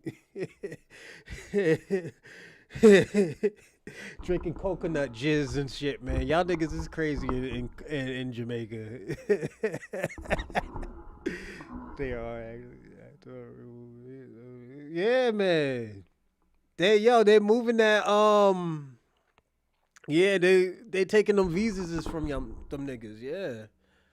I see that. Yeah. Kwame, hey, at least you know how to climb trees and get coconuts out of trees and stuff, so you're good. This nigga's mad. Nigga, y'all didn't get freedom. Y'all niggas had it. Yo, y'all wasn't technically free until the 1940s. Y'all niggas was paying back reparations. What are you talking about, Kwame? Like, stop lying, my nigga. Y'all niggas pay. The Haitians pay, and don't get me wrong, I love me some Haitian women, because Haitian girls got some good coochie out here sometimes. But I gotta be personally honest. Them niggas wasn't free until like the 1940s because they had to pay off that reparations to the French. That was the deal. The deal was the deal, nigga. What you mean? We can't get mad at the truth. Talk about, yeah, these niggas fought and they're the face of fucking independence. No, that's not it. Their independence didn't start into the 1940s because they had to pay off reparations. That's why their country looked like shit. Can we at least agree to that? Can we at least agree to that? Kwame, you are a booty scratcher. I'm telling you, Kwame. You're not. Yo, sometimes I wish I was African. I'll be calling other Africans booty scratchers, bro. What? Niggas is crazy. Yo, y'all Africans are stupid, my nigga. Yo, I will be calling other Africans I don't like booty scratchers. Y'all niggas is crazy. Y'all like to use these akatas and all this other stuff to Y'all got too many definitions for it. That's where y'all fucked up. Y'all should be yo. That's what y'all should be calling y'all coons. This is what y'all Africans should be calling y'all coons. Y'all should be calling y'all Africans should be calling y'all coons booty scratchers. Like them booty scratchers or them fucking mosquito eaters niggas. Yo, we don't fuck with them. We civilized over here. Nigga, if I was an African nigga, what? Nigga. I would be disrespecting my own people, my nigga. If they ever do some coon shit, like yo, y'all niggas is really booty scratchers out here. Y'all too tribalistic. Yeah. Go to the left, my nigga. Yo. Yo. Nigga, I'll be lit out here. But yo, let me get to this other one. So I also wanted to talk about Pan African and the destruction of the black community. I think Pan Africans destroyed the black community, you know. Like I said, they didn't get nothing for it, you know, being a Pan African. Probably a fucking kufi hat, but that's it, probably. Pan Africans destroyed black culture. We already know that. You know, what is it? Pan Africans try to give all the credit to Africans for inventing most of everything that black Americans invented, you know? So I think that was a big problem because at the end of the day, it didn't show, you know, first it didn't show black love or black excellence. It just made it look like black Americans were fucking lazy. And this is why a lot of people were saying black people were lazy and they didn't create anything.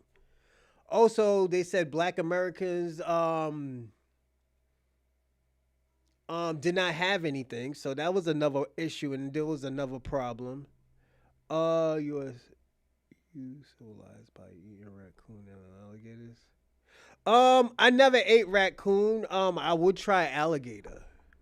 I had an uncle that ate raccoon. God rest his soul. He passed away a few months ago, but or was it last month? I think he passed away last month. But and shout out to Pascal Lanier. You're probably an African. I can tell. It sounds like an African. You sound West African, like a Nigerian. You know. How's it going on in Alligator Land? You know, or Bushmeat Village or something. How's Bushmeat Village going? You know. So I hope you can take jokes because you know what? You came over here joking. So, you know, shout out to you if you could take a joke, you know. But how is Bushmeat Village, you know? Where is your family? His last name sounds Nigerian because, you know, they were getting fucked by the French, you know, and trafficking their women to France to get fucked. And yeah, he sound like a little Frenchy. You know, there's not a shout out to Nigeria, man. I guess you know, but you know, just you gotta take the good with the bad. That sounds Haitian. Yo, yeah, that could be Haitian. You are right. Solid Marie. Yeah. Let me see. Give me a second. Oh, come on, man. You don't want to open up his profile. Nah, I think he might be Haitian. And shout out to Haiti, man. Yo, Haitian wouldn't be having some good coochie out here, man. And yo, there's this dish that y'all make that's mad good, but oh, so yeah, he's Haitian. Yo, man, instead of fucking around with me, man, you should be fixing your country, man. Them niggas is eating dogs and cats over there, man. Come on, man. You fucking around with me, man. Yeah, man. I remember one guy, I was about to eat his food, man. I looked at it, it was like a cat eye in there. He's like, yo, that's a delicacy. I was like, man, I'm not eating that shit. I'm not eating- I think it was a fish eye. I don't know what it would look like a cat eye to me. I ain't even gonna lie. Yeah, some of those foreign dishes you gotta be careful with, man. You don't know what the fuck you eating, man. That's why you always ask, you know. Have you ever forever cat oil never? Yeah. But what's his name?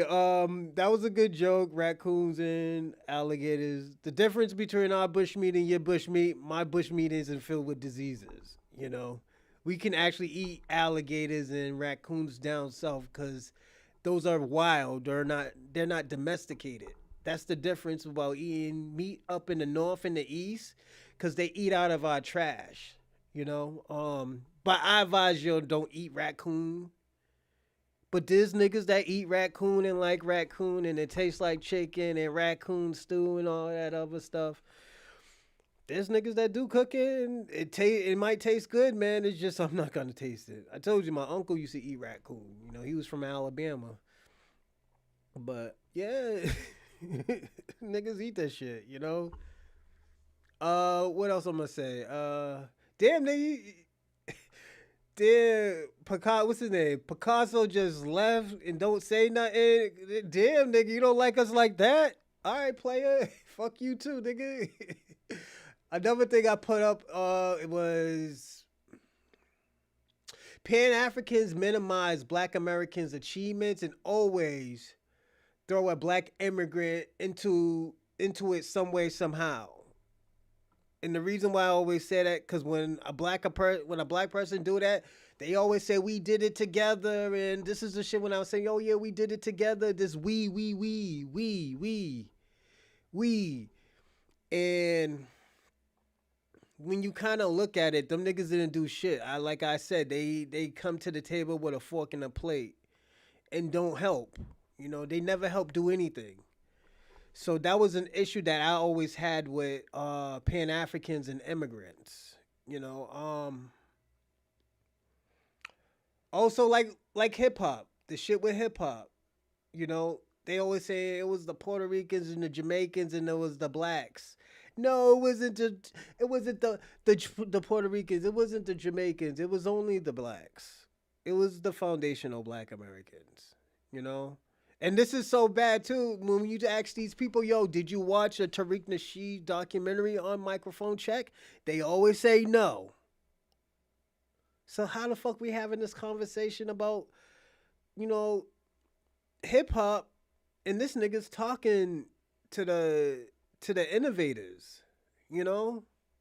Them alligator eating boys from the swamp will put in here. Yeah, facts. Real fast. Real fast. Them country niggas is crazy. I be telling people all the time, those niggas ain't gangsters. Them niggas is country. Them niggas is country, yeah. Yo, I had this cousin. He was from down south. This nigga was talking to his girl. This nigga beat the shit out of him. And we got red dirt roads in Alabama. This nigga tied his ankle to the back of his car on with some rope and just started driving off. Drove for like 3 miles, then let go. The nigga was still alive, then shot the nigga. Then there was a guy walking and seen him, then shot him. Then the cops tried to pull him over. He shot the cop, but the cop didn't die. That's the only nigga that didn't die. This nigga went to jail. They were gonna give not my uncle, Jesus Christ, my cousin the death penalty. He pleaded 2 life sentences plus 15 years. The reason why he got the 15 years because they were counting the bullets. You know, so it was a crazy, crazy situation, man. But crazy shit like that always happen with my family. Like even in Boston. Yo, one of my cousins shot his baby mother. It's not funny, but the nigga shot his baby mother, man. The baby mother was talking shit to him. But I always told niggas, I was like, yo, that nigga gonna shoot that bitch one day. I always told the niggas that. You gonna shoot that bitch one day. And it was crazy too. Um, it was crazy too because I seen it on TV. I was like, yo, that's my cousin Corey. They had the nigga all suited up in some white, like looking like a bio fucking chemist, locked up like this behind some glass. It was crazy. Haitians the first to use black to define their. No, it wasn't. They didn't use that, Kwame. They didn't even use African. They didn't use African. How they gonna? And this is what I'm gonna say.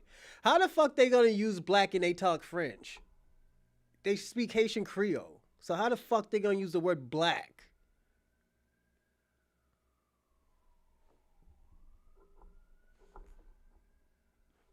Okay.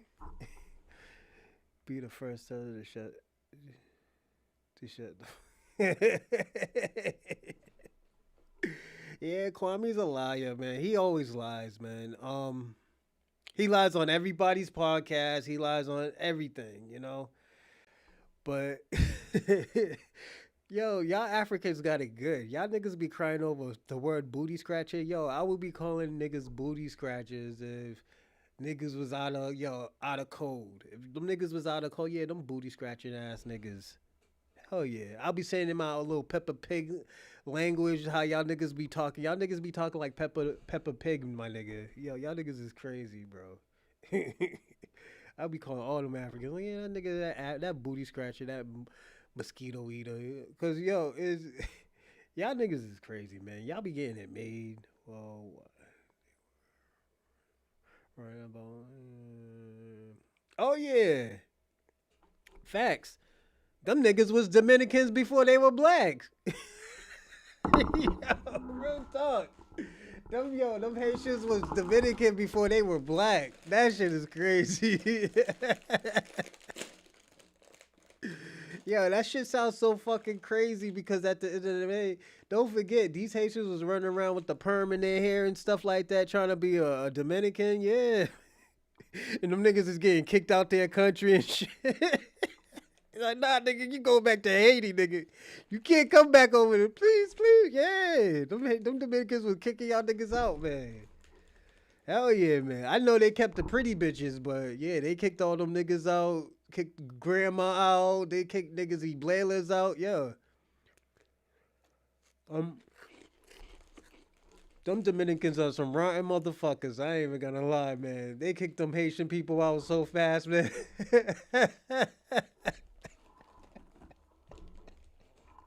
I'm sorry, everyone. That's fucked up, but yo, you gotta look at it. Yo, them Dominicans are some rotten motherfuckers for that shit, man. They kicked them Dominicans out, man. You're like, no, nigga, you black. You gotta leave. Oh shit. Yo, that's fucked up, man. Y'all niggas is rotten for that. Y'all ain't even right. But I will say this. Let's finish this shit up. I'm sorry. We should be watching some videos right now. Pan Africans are losing support from the black community. And when Kwame was like, oh, there's like 10 million of us, but they're not 10 million black Americans. I don't even think there's 5 million black Americans that support Pan Africanism anymore like that, you know? And this is what's going on. And this is the reason why they're losing the support because black Americans are figuring out that they are worse for the community. They're not really doing anything to the community but making it worse. Telling us we're Africans, buy their dashikis and stuff, and their Egyptian musk, and oh yeah, we were committed. We're the ones who built the fucking the fucking pyramids because we are Egyptians and shit like that. Yo, people gotta understand. I think the Egyptians were gay black men. I'm gonna be personally honest, because if you look at their pictures and stuff, there's guys shooting semen in the guy's mouth and stuff like that, putting their wee wee up to their fucking guy's butt, and doing fucking 69 to another guy and shit like that. Like, niggas is crazy. FBA is a YouTube fat. Shabaka, don't worry about Shabaka. Shabaka always say that shit. He's just mad because Pan African is dying out. And you know what? In Shabaka, you're still a sucker. You know that, right? I just want to let you know every day, as long as I breathe, that you are a fucking sucker. The reason why you are a sucker because you let that nigga say that shit to you, and you used to be a freedom fighter or a protester, a freedom protester. You ain't no different than Antifa, nigga. This nigga used to do peaceful protesting down south. Used to get beat the fuck up and stuff like that. This nigga tether ass, musty ass, bush me eating fucking Kwame told the nigga that like, yo, y'all niggas only was getting sick by dogs and sprayed with water hose. You know what this nigga punk ass nigga Shabaka said? Well, he does got a point. He does got a point, you hoe ass nigga. That nigga, yeah, Pete the hoe from. Shout out to Ray Ray and Soleil Marie. Yeah, that nigga Shabaka's a whole ass nigga. Nigga, I don't know why you be claiming Harlem, man.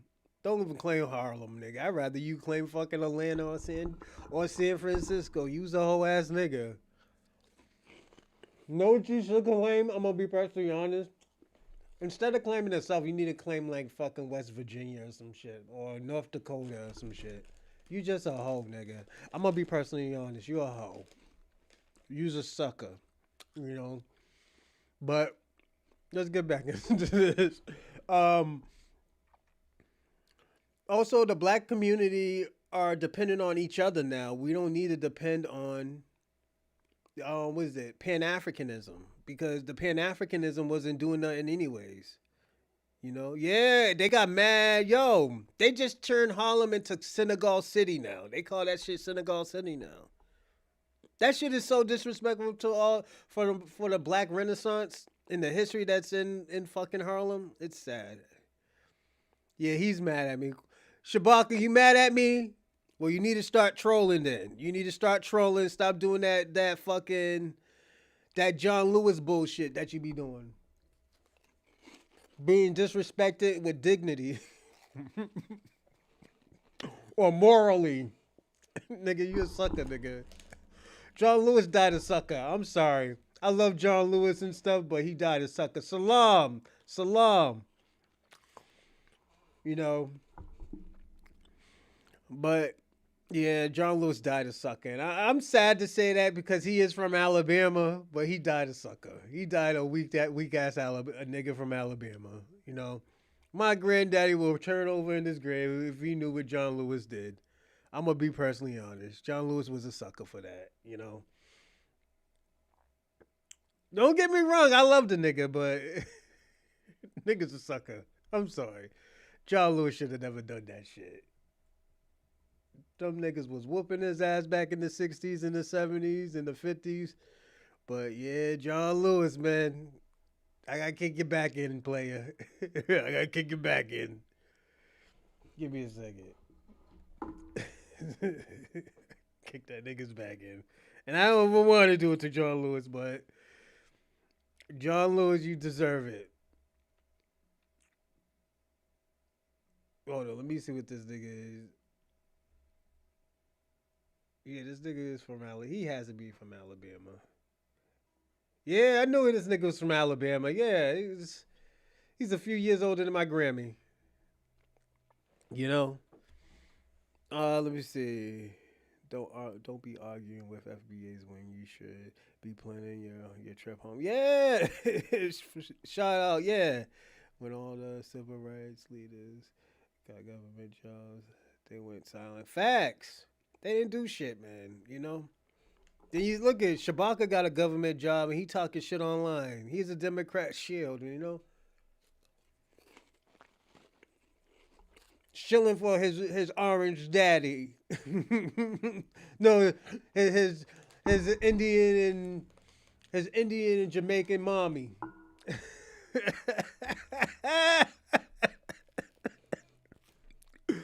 Shabaka hates me. I know Shabaka hates me. It's all out of love, Shabaka. It's all out of love. That nigga's about to leave a first world country to go to a third world country. That nigga Shabaka. Hey yo, Shabaka. Let me ask you a question.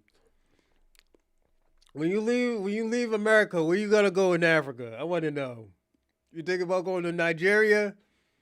You know you're gonna be shitting in the ocean for forever after if you move to Nigeria. You know that. Them niggas be shitting in the water, nigga.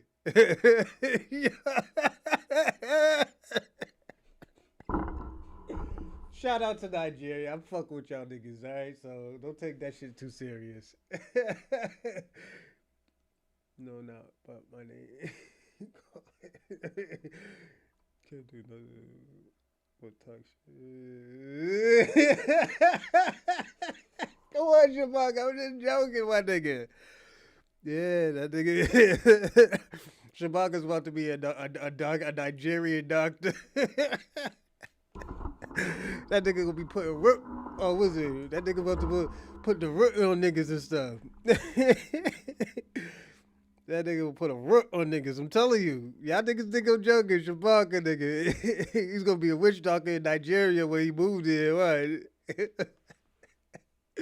Yo.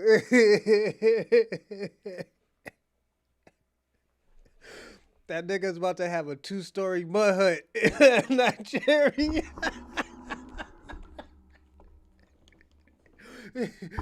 Hey yo. Yo, y'all niggas, you and Kwame gonna have a townhouse mud hut in Nigeria, nigga. Yo, that nigga's gonna have a 2-story townhouse mud hut in Nigeria. That nigga's crazy.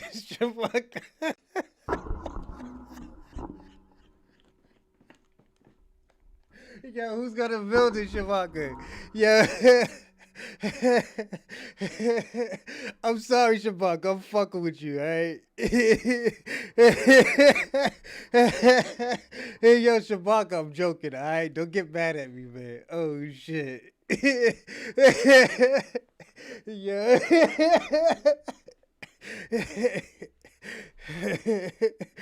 Oh, shit. Yo, shit. Hey yo, Shabaka, your currency is gonna be some sticks and some rocks and a goat, nigga. That's what your currency is gonna be, nigga.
Oh my god. Oh. Yo, is it back on? Alright. Thanks everyone. Oh shit. But we're gonna get into some videos, everyone. I got one more. Oh, also too, the black community is dismantling the black gatekeepers, and they're gonna end up making new gatekeepers. I know that. Um, Give me 1 second, everyone. Let me see how. I got one more. Okay, go. Yo, y'all niggas got me crying over here. Oh my god, that shit was funny. Oh my god. Oh my god, y'all niggas is funny. um. Also, yeah, they're dismembering the black gatekeepers. So these people who did have power, they don't have that much power as they used to have for the black community. Not even in black media, you know. Yeah. Nobody was going to that show. Yo, Shabaka's mad. Yo, he's mad at me. You have it third row. Yo, he's mad at me. He's mad at me. Yo, you got them sticks in that rock. That's why. Yo, that's why you sucking all that shit, man. That nigga's about to build a fucking mud hut in fucking Nigeria. This nigga's crazy. Or you going to Zimbabwe.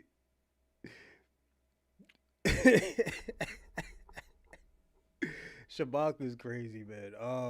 Yo, this is why I tell y'all I'll never block y'all. This is why I'll never block anybody. Cause at the end of the day, yo, if you want to be this reckless, you can be this reckless. This is how reckless I get sometimes. I'm not even drunk. That's the sad part. I'm not even drinking no red wine or nothing. You know. But yeah, it's This is what comes with the territory of being disrespectful, Shabaka. Kwami's just a fucking idiot. That nigga still mad about yesterday.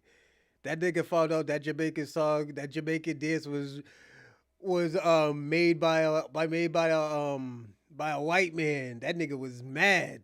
He was mad at me. Oh, I wasn't saying that. I wasn't saying that. Yeah, you did say that, nigga. But yeah, we gotta see. Like, man, we're dismembering all of that shit. You know, these people were supposed to be black leaders and stuff like that. If you ain't doing nothing for black Americans, we getting you out the fucking paint. You know. Yeah, we are. We are OC. We are hip to the game. We stay at the resort and consume import American water. Yeah. You had to. You get sick drinking their water.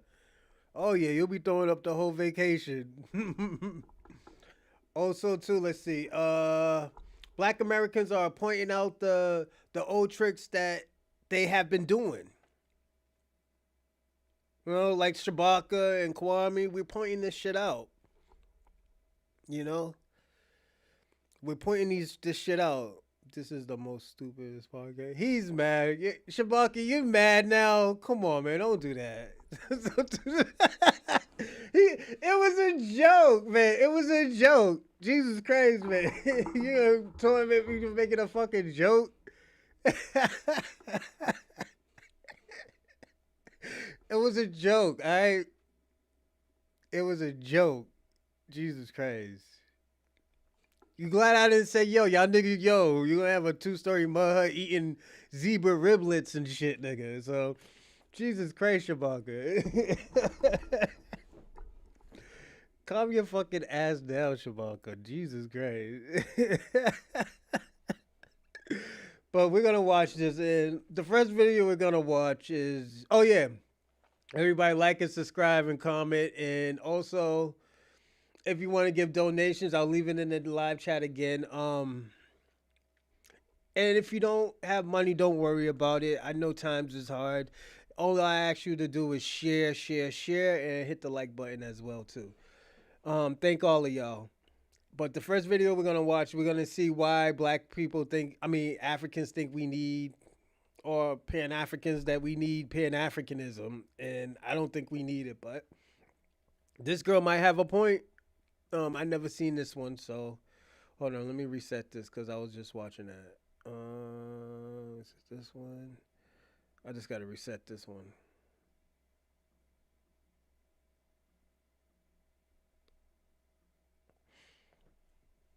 All right, let me get busy right now. Hi, I'm Jessica Ann Mitchell, aka Jam Ivu Yor. Welcome to my channel. Today I'm discussing why we need Pan-Africanism. There seems to be some confusion about Pan-Africanism and how it relates to Black American identity. The purpose of grounding the Black identity in an understanding of ourselves as African people is not just for us to have some over-romanticized vision or perspective of ourselves. The purpose is for us to be centered in who we are. Understanding our position in the world on the global stage helps us to better understand our condition and strategize better to improve it. Dr. John Hendrik Clark reminded us that Black tells us what we look like, but it doesn't tell us who we are. This is why every serious Pan-Africanist understands that locally, nationally, and globally speaking, African people gain better insight, perspectives, and strategies when confronting oppression through a collaborative effort. That is why Malcolm X told us you can't understand what's going on in Mississippi if you don't understand what's going on in the Congo. And you can't really be interested in what's going on in Mississippi if you're not also interested in what's going on in the Congo. They're both the same. The same interests are at stake. The same sides are drawn up. The same schemes are at work in the Congo that are at work in Mississippi. So she's right and she's wrong. And the reason why I said she's right and she's wrong, yeah, you're supposed to understand who your enemy is. I get that. And I'm just talking about white people. But she's wrong because these are two different type of white people. What Congo was going against, they were going against Leopold III. This nigga was cutting niggas' hands off. That's what he was doing. But you gotta understand too, Congo wasn't fighting back like we were fighting back. Like they wasn't fighting back. They wasn't. There was no civil war. Like let's personally be honest. Why is there a civil war when the white people are like not even fighting them no more? There's always a civil war against them, or there's always war, just war, period. Because civil war is just within your people. But why is there only war when it's against their own kind? We're Black Americans. We sometimes situations force us to stick together. It's like I'm gonna give you an example. If you're from Boston, you rather go to jail in Boston. You don't want to go to jail in New Hampshire. Once you go to jail in New Hampshire, you're forced to stick together with your enemy because they have white supremacy up there. They have the fake ass skinheads and shit like that up there. So at the end of the day, it's forced you and your hoods having to stick together as black people. Now, the most recent example of this is the coronavirus COVID-19 pandemic. The Western medical industry has historically implemented forced medical testing on people of African descent. And recently, French doctors openly suggested that vaccines and medications be tested on African populations first. Meanwhile, in the U.S., the Trump administration has said they're going to start medical testing in Detroit, a city with a majority black population. This is not a coincidence. That's not true. They didn't just put it in fucking Detroit. She's fucking lying. You know? They didn't say, oh, yo, this is what they did because they did it in Massachusetts. They gave you a choice to taking it, but you can lose your job depending on what type of job you have. They were forcing people to take it like that. It wasn't just one state. They were doing that to everybody. When they thought they had a antidote, this is what they did. But all they did too, and I'm gonna be personally honest, only thing they did was put the virus in you. And it just made your immune system and all that other stuff stronger. Because I was sick for like 2 weeks when I took it. You know? You still mad, Shabaka? Come on, man. You gotta cut that shit out. I told you I'll make him mad.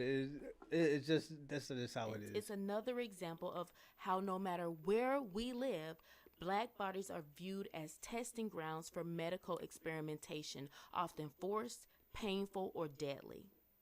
Globally, African people and people of African descent experience this harm as a collective. Thus, it is within our best. That's a lie because the United States has laws. These are laws. You can't do that. You know? And let me ask y'all a question. Since she's a Pan-Africanist, if this shit is going on in Africa, why the fuck would we want to move to Africa? That shit don't make no sense. This is the shit that I'm trying to say. Why the fuck would we want to move to Africa if we're going to get the same thing, but probably less things that we're getting in America? This is what I'm talking about. This shit is backwards. Pan-Africanism is backwards. Interest to counter them collectively. These collaborative efforts don't mean that everything will be easy and there will be no issues. And I think that's where most of the confusion comes in. I forgot to put the cash People out. think that by advocating for Pan-Africanism, we're saying that instantly everything is going to be all sunshine and roses. And that's not what we're saying. We're saying that globally, African people share common bonds, struggles, and cultural linkages. We also share common threats that are connected to global systems of oppression, so much so that it is highly beneficial to combine our efforts and work with each other in some capacity.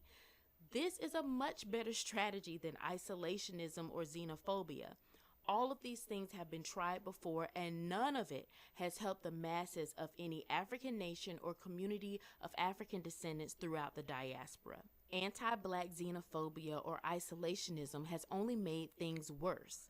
Additionally, a grounding in Black identity with an understanding of ourselves as African people helps us to better tap into cultural awareness that centers our worldviews, helps to uplift our self-determination, and provides the wisdom that guides effective strategies and tools that come from within our communities and cultural understandings.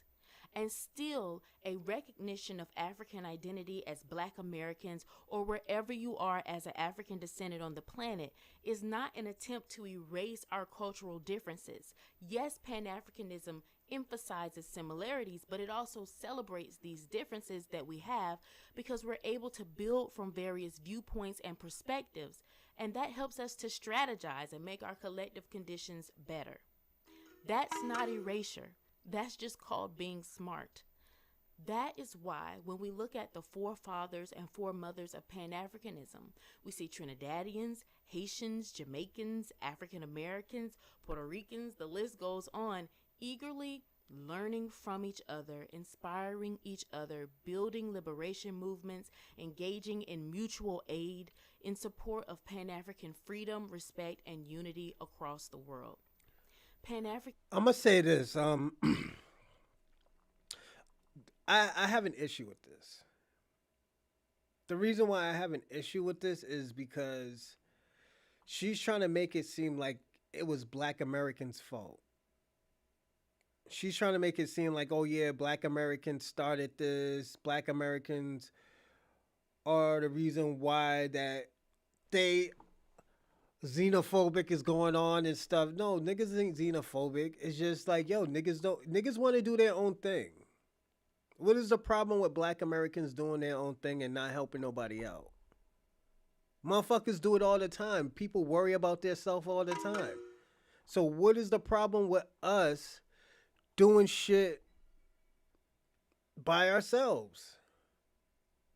As a group, as a collective group, you know? And like I said, it's not like, oh yeah, once black people get on top, we're going to just leave you here. No, we're going to help y'all, but we're going to worry about ourselves first, because every time we worry about y'all niggas, y'all have an issue, y'all have a thing of fucking us over. There's a thing about y'all fucking us over, and we getting nothing out of it but a headache, you know? So this is where y'all fucked up at. Y'all played y'all cards wrong. Now all of a sudden, the dealer wants a hit. You can't. I mean, the dealer want to stay, and you don't want us to stay. You want us to keep on hitting and going. No, we're leaving. No, we're doing our thing. Let us do our thing. If we want to be called foundational Black Americans, let us. What's the problem with us being called foundational Black Americans? What is the problem with us saying that we're Black natives? What's the problem with us saying that we're native to the land? Does niggas have African genetics? Yes, everybody has African genetics. I've been saying this shit forever. Everybody has African genetics. From Asians to Latinos to whites towards blacks. Everybody has African genetics. Somebody has to come from somewhere. So this is the shit that I'm talking about, you know?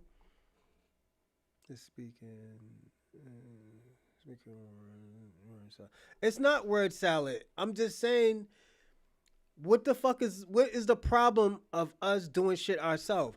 We shouldn't have to talk about your fucking country. We shouldn't have to talk about Africa. We should be talking about why we want to delineate. If you have a problem with us delineating, figure out why we want to delineate. Once you know why we want to delineate, you tell it, this is where the solidarity comes in at. The solutions come in at. Fixing the problem. Y'all niggas didn't want to fix the problem. Y'all never wanted to fix the problem. Y'all just wanted to benefit off of Black trauma.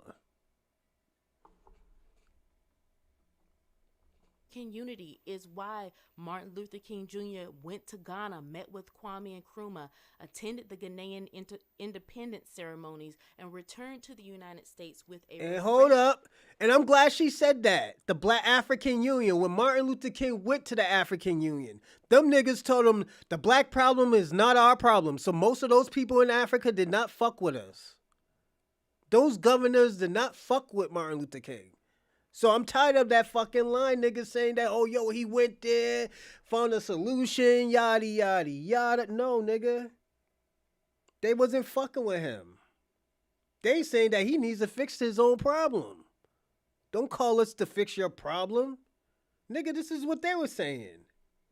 perspective on civil rights and black freedom that he himself said was directly inspired by African movements for independence. Pan-African unity is why Malcolm X met with African leaders and pushed for African Americans to reconnect with our African heritage. He also advocated for Pan-African unity and actively organized to connect African Americans with African communities. Pan-African unity is why the mother of the reparations movement, Audley Queen Mother Moore, was a member of the UNIA that was founded by Jamaican Marcus Garvey and Amy Ashwood Garvey, and she went on to found the Universal Association of Ethiopian Women, the Committee for Reparations for Descendants of U.S. Slaves, and the Republic of New Africa. And it's saddening that there are some currently claiming to advocate for reparations using the work of Queen Mother Moore while also seeking to disconnect us from our African heritage. This is in direct contradiction to Queen Mother Moore's life's work. This is the thing. They've been talking about reparations before Queen Mother Moore. This is why I'm saying that, like, yo, you can't try to Africanize why are you trying to Africanize black trauma? Every time something happened, oh yeah, this is happening in Congo. Nigga, every time we help everybody in these different countries, they all turn on us.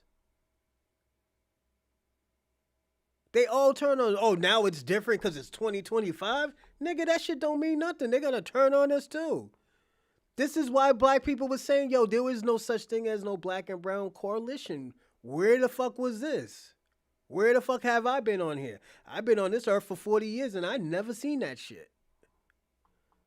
There was some rebels that fucked with black people, but it wasn't nothing serious like how this girl's putting it. Nah, let's personally be honest about it. Like, when can we be honest? When can we be honest and say, like, yo, you know what? Maybe we all need to handle our own shit. When can we be able to say that? Because every time we say it, it's like, oh, yo, you're being fucking xenophobic. How am I being xenophobic? Because I say black people need to handle their own shit. Black people need to stop helping people and handle their own shit. The fuck? Advocated for reparations and Pan-Africanism. She viewed herself a black American woman as an African in America. And when asked about her work, she said, I have done everything I could to promote the cause of African freedom and to keep alive the teachings of Garvey and the work of the UNIA. Our ancestors that have been doing the work to keep us alive and create a better future. No, he wasn't, Shabaka, because let me tell you why. Them Africans told him, in Ghana, that his problem, them black problems, is their problems. They are not our problems. They said the same thing as what Felix Tejito said from Lilac. The Negro problem is not our problem. We are worried about the Latino problem. That's what they said. Let them handle their own shit. They wanted to be identified as white. That's why. These Africans didn't want to fuck around with these fucking white people. Are you crazy? So this is why I'm saying, Shabaka, you're lying. knew who they were, Africans in America. There are so many examples to pull from, but I'll keep it short for now. There is also a false narrative floating around that Pan-Africanism is some old ideology that came and went and withered away when nothing could be further from the truth. Pan-Africanism is alive and well. In fact, it is my firm belief that as long as Black people are alive on this planet, Pan-Africanism will endure because it has to. The only people that believe this false narrative of the death of Pan-Africanism are people that are not themselves involved in Pan-Africanist movements. I'm reminded by an Ashanti proverb that states, "By the time the fool has learned the game, the players have dispersed." They simply don't know what they're talking about because they're not involved in the process. In 2015, Africans and African descendants from across the continent and diaspora gathered for the 8th Pan-African Congress in Ghana. I was there along with my colleagues from the North American delegation. The Pan-African Congress is part of the global Pan-African movement that consists of activists, scholars, artists, and organizations that work locally and internationally across many different fields, working in coalition with each other to improve the lives of Africans and African descendants across the world. Also, Pan-Africanism is why the global reparations movement continues to move forward. The National Coalition of Blacks for Reparations in America, in COBRA, has advocated for reparations for people of African descent in America since 1987, with both national and international supporters. Then Caribbean activists and leaders created CARICOM Reparations Commission, which directly inspired the creation of the National African American Reparations Commission. First of all, Caribbeans are not going to get it. And the reason why they're not going to get it because they got their own land. The most that they can do is get these people out their land. That's their problem. That's their problem. Yeah, they've been reaping your benefits, but at the end of the day, have them pay for the benefits, but that shit might not go into these people. This shit might go into the government. That's what's going to happen. I'm just being personally honest. Black Americans, their land is America. This is our land. We got to live amongst these crazy people. We not going to fucking Africa. Why the fuck would we go to a third world fucking country? And plus, America knows Black Americans is too valuable. We are too valuable. We are very valuable in this land. Sooner or later, we're going to be the most valuable ones. You know? Yeah, she's cooked, man. I personally got to say that she's cooked. And I'm not trying to disrespect her because this was a great video, but we'll do this one tomorrow. But I want to say she's cooked because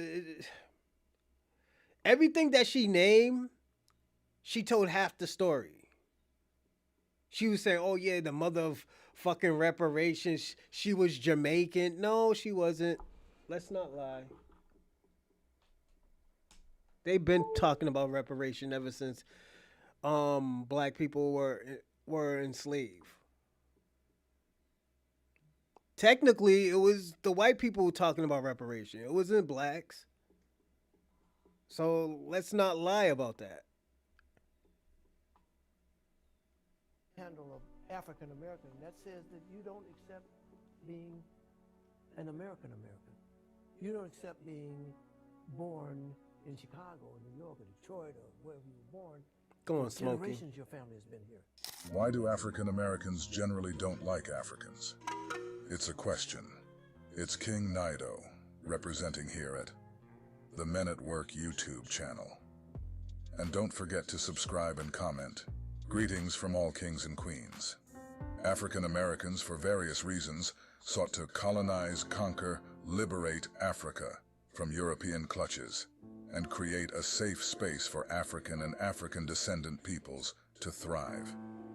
Let's start with this beautiful woman. Africa is a continent with 54 countries and over 1.2 billion people. A statement such as Africans don't like African Americans is a very ludicrous statement because one is perpetuating this narrative that there is beef and animosity between Africans and African Americans. And two, what that is doing is it's generalizing an entire continent based off of the actions of a couple of African hairdressers who live in America. And this is coming from some. This is the difference, all right? I'm going to tell y'all what the difference is. The difference is black Americans always check and always tell people, yo, don't fuck with this person. That person's a coon. Or we'll check our people like, yo, you can't be going around there doing shit like that. You're making us all look bad. Africans, they don't give a fuck. They'll let them talk about these people and at the end of the day, join in. This is my experience. And the worst, and I think it's so ignorant that they do, is tell black culture. Try to tell us what our culture is. I personally think it's very offensive when they even play our black leaders. Yeah. Once they start playing our black leaders and stuff like that, I have a problem like that because at the end of the day, I'm going to say this. The only person who ever did a decent job, didn't like none of them. I didn't like the Fred Hampton one that they did. I think that was very insulting. You could tell the fake accent. It was crazy, man. You know, Martin Luther King, he don't look like nothing like he was from Selma. That motherfucker looked like he was from a fucking Timbuktu, nigga. Like, let's personally be honest. If we ever played an African, them niggas will crucify us. You know? Like, black people actually really do the work. You know, black people really actually did the work. Like Concussion. They had Will Smith, one of the greatest actors, one of the greatest black actors, play fucking a Nigerian. But the reason why he can play him because he sounds like Peppa the Pig, nigga. Like, come on, when they try to do our accents. I think, and I'm going to say this, Snowfall was probably the worst. I think Snowfall was the worst. You gave a British Nigerian a West Coast accent. That is nasty work. That was nasty, nasty work. You know, and the thing about it, people will say, oh yeah, Idris Elba, he did a good job, but you got to understand, if you never heard a Baltimore accent, you're going to be like, oh, yo, he did a fucked up job as somebody from Baltimore. Yeah. I'm just going to be personally honest. I think he has done the best out of everybody, yes. But he really didn't have no Baltimore accent. I could have did a better Baltimore accent than he did. Someone who has traveled to 4 out of 54 of the African countries. Okay, so I went to Tanzania and I was treated like royalty. People were bowing at my feet. I felt like I was some type of long lost queen who had finally returned to the land. Let's talk about Ghana. Ghana was one of the most beautiful countries that I ever visited. I had a family who opened up their home to me. They were feeding me 3 times a day. We were living by the beach. They were doing so much to just make me feel welcomed and loved. So this is for all of my African American people. Go to Africa. Go to the different countries that are there. Learn some of the languages. Learn some of the cultures there, because this is the thing. There are more similarities than differences between Africans and African Americans. And we need to kill this narrative. We need to break the plane and start. So what she's doing, she's trying to sweep it under the rug. If you really want to fix it, you need to fix it. You need to fix it. You know what? You need these type of people like Tariq Nasheed at the table. You need these African scholars that are at the table. That Beninese guy who had a lot to say about black culture. We need those type of people at the table. If them niggas ain't trying to be at the table and those people are just trying to just talk to be talking and denigrate black Americans, yo, by all means, this is what's going to happen. There's going to be some act right. There's going to be some divisiveness. There's going to be some bullshit that's going to be said.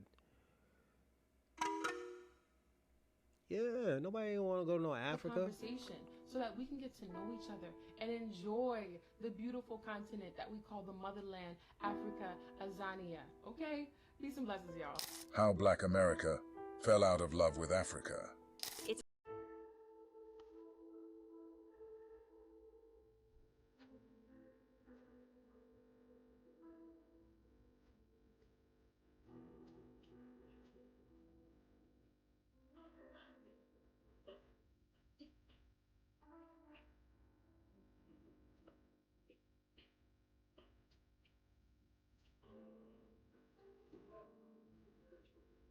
See, there we go.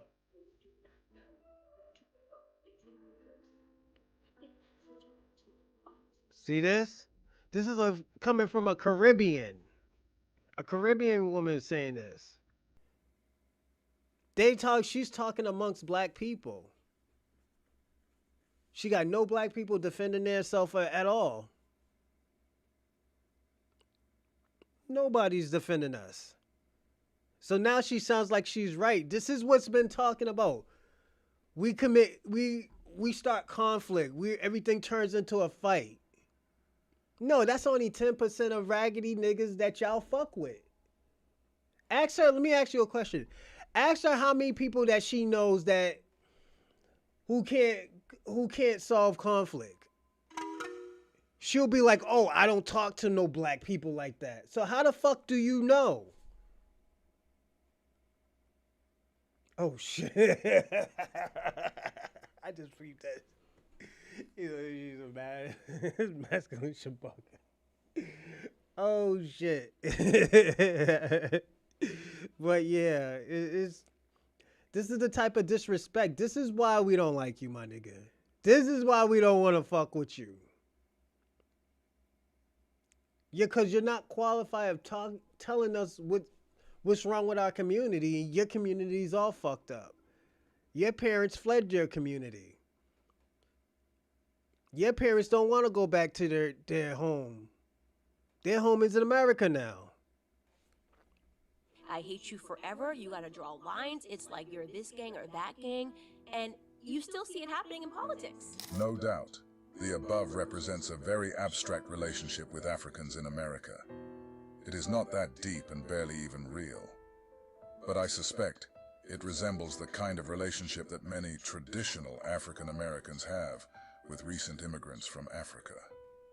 Pan-Africanism sees the suffering of black people throughout the world, whether from colonialism, slavery, or segregation, as interrelated. No less a figure than Martin Luther King Jr. understood these struggles to be connected. In Ghana, for the celebration of its independence from Britain, Dr. King said, "This event, the birth of this new nation, will give impetus to oppressed peoples all over the world.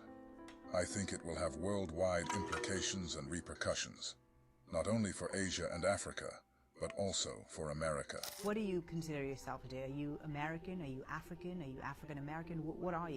I'm an African raised in America. You know, clearly. So you're not American? I wish I was, but my mind is not African. I mean American. It's clearly African. But you have the accents. But he's from Africa. The nigga's from Senegal. Now listen what he said. Worldwide implications and repercussions, not only for Asia and Africa, but also for America. What do you consider yourself today? Are you American? Are you African? Are you African American? What are you? I'm an African raised in America. You know, clearly. So you're not American? I wish I was, but my mind is not African. I mean American. It's clearly African. But you have the accents. You have, you know, I went to school in America.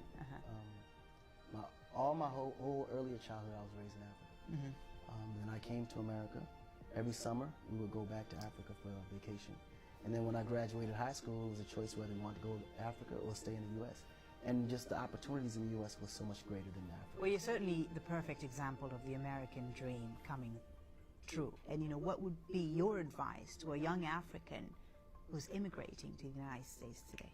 Ultimately, you can't change who you are, and I think the biggest obstacle is that when people come to the U.S., they kind of alienate their original and they conform to what's there.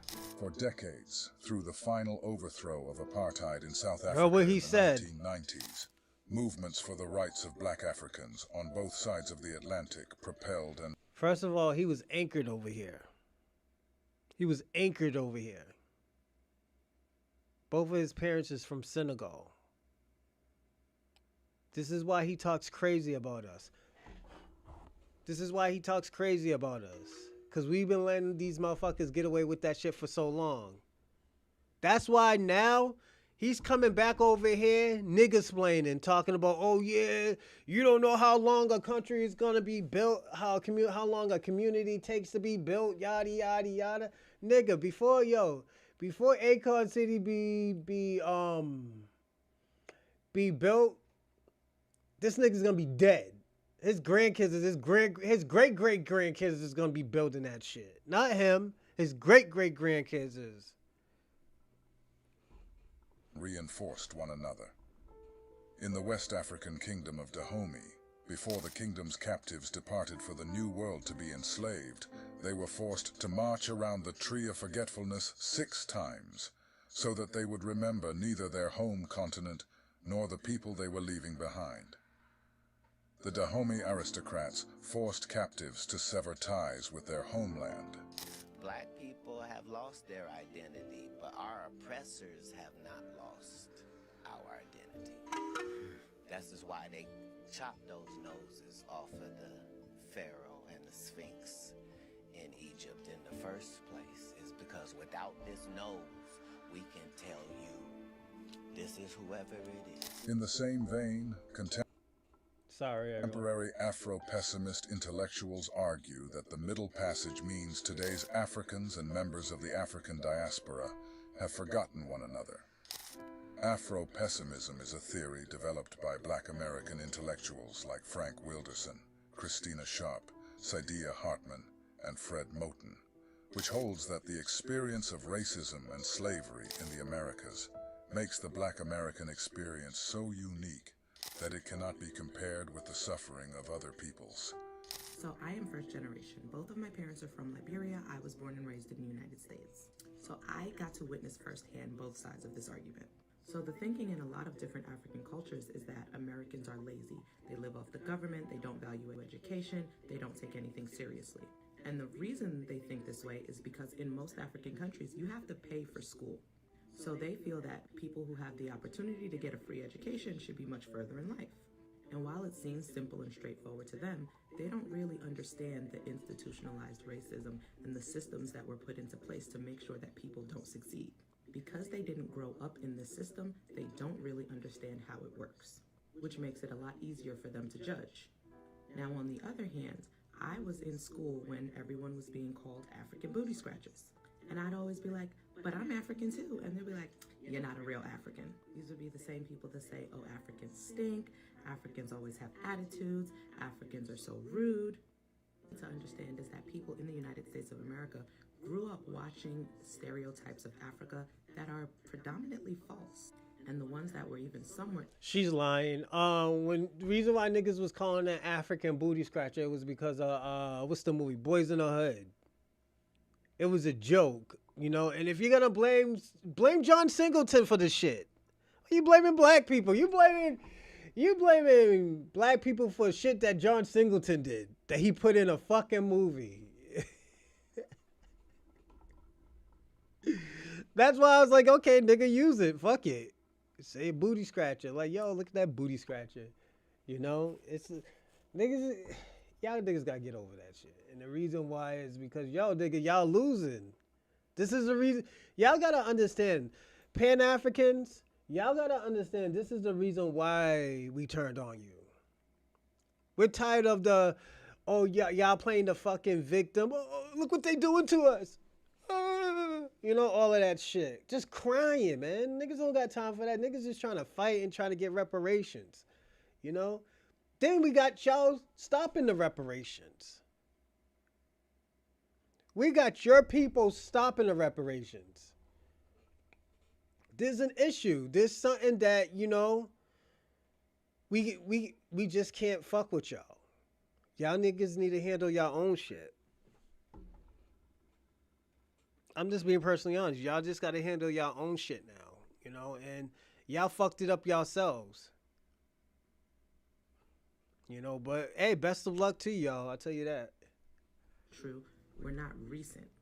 So many people think of Africa and think of jungles and savages because that's what the US media promoted. When in actuality, Africa is thriving.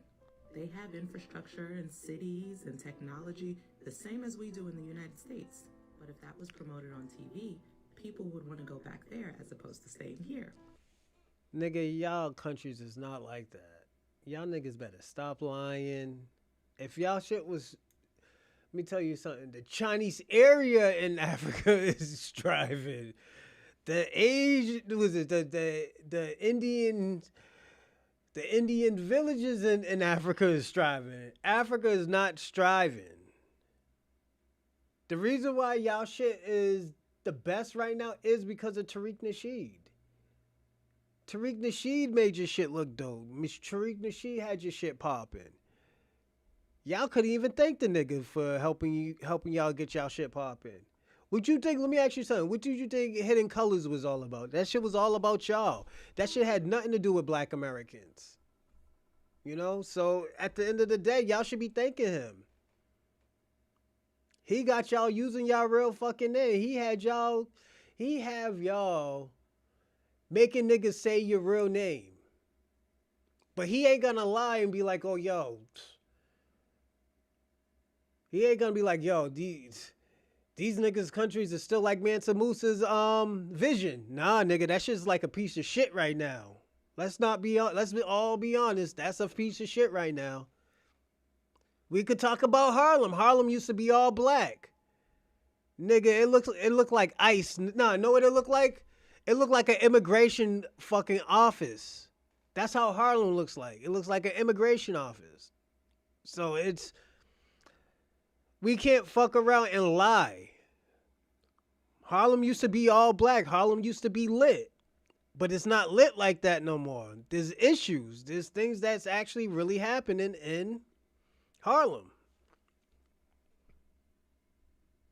So like the original poster said, we're having these conflicts off of ideas that are not our own, off of false narratives that were built to keep us divided.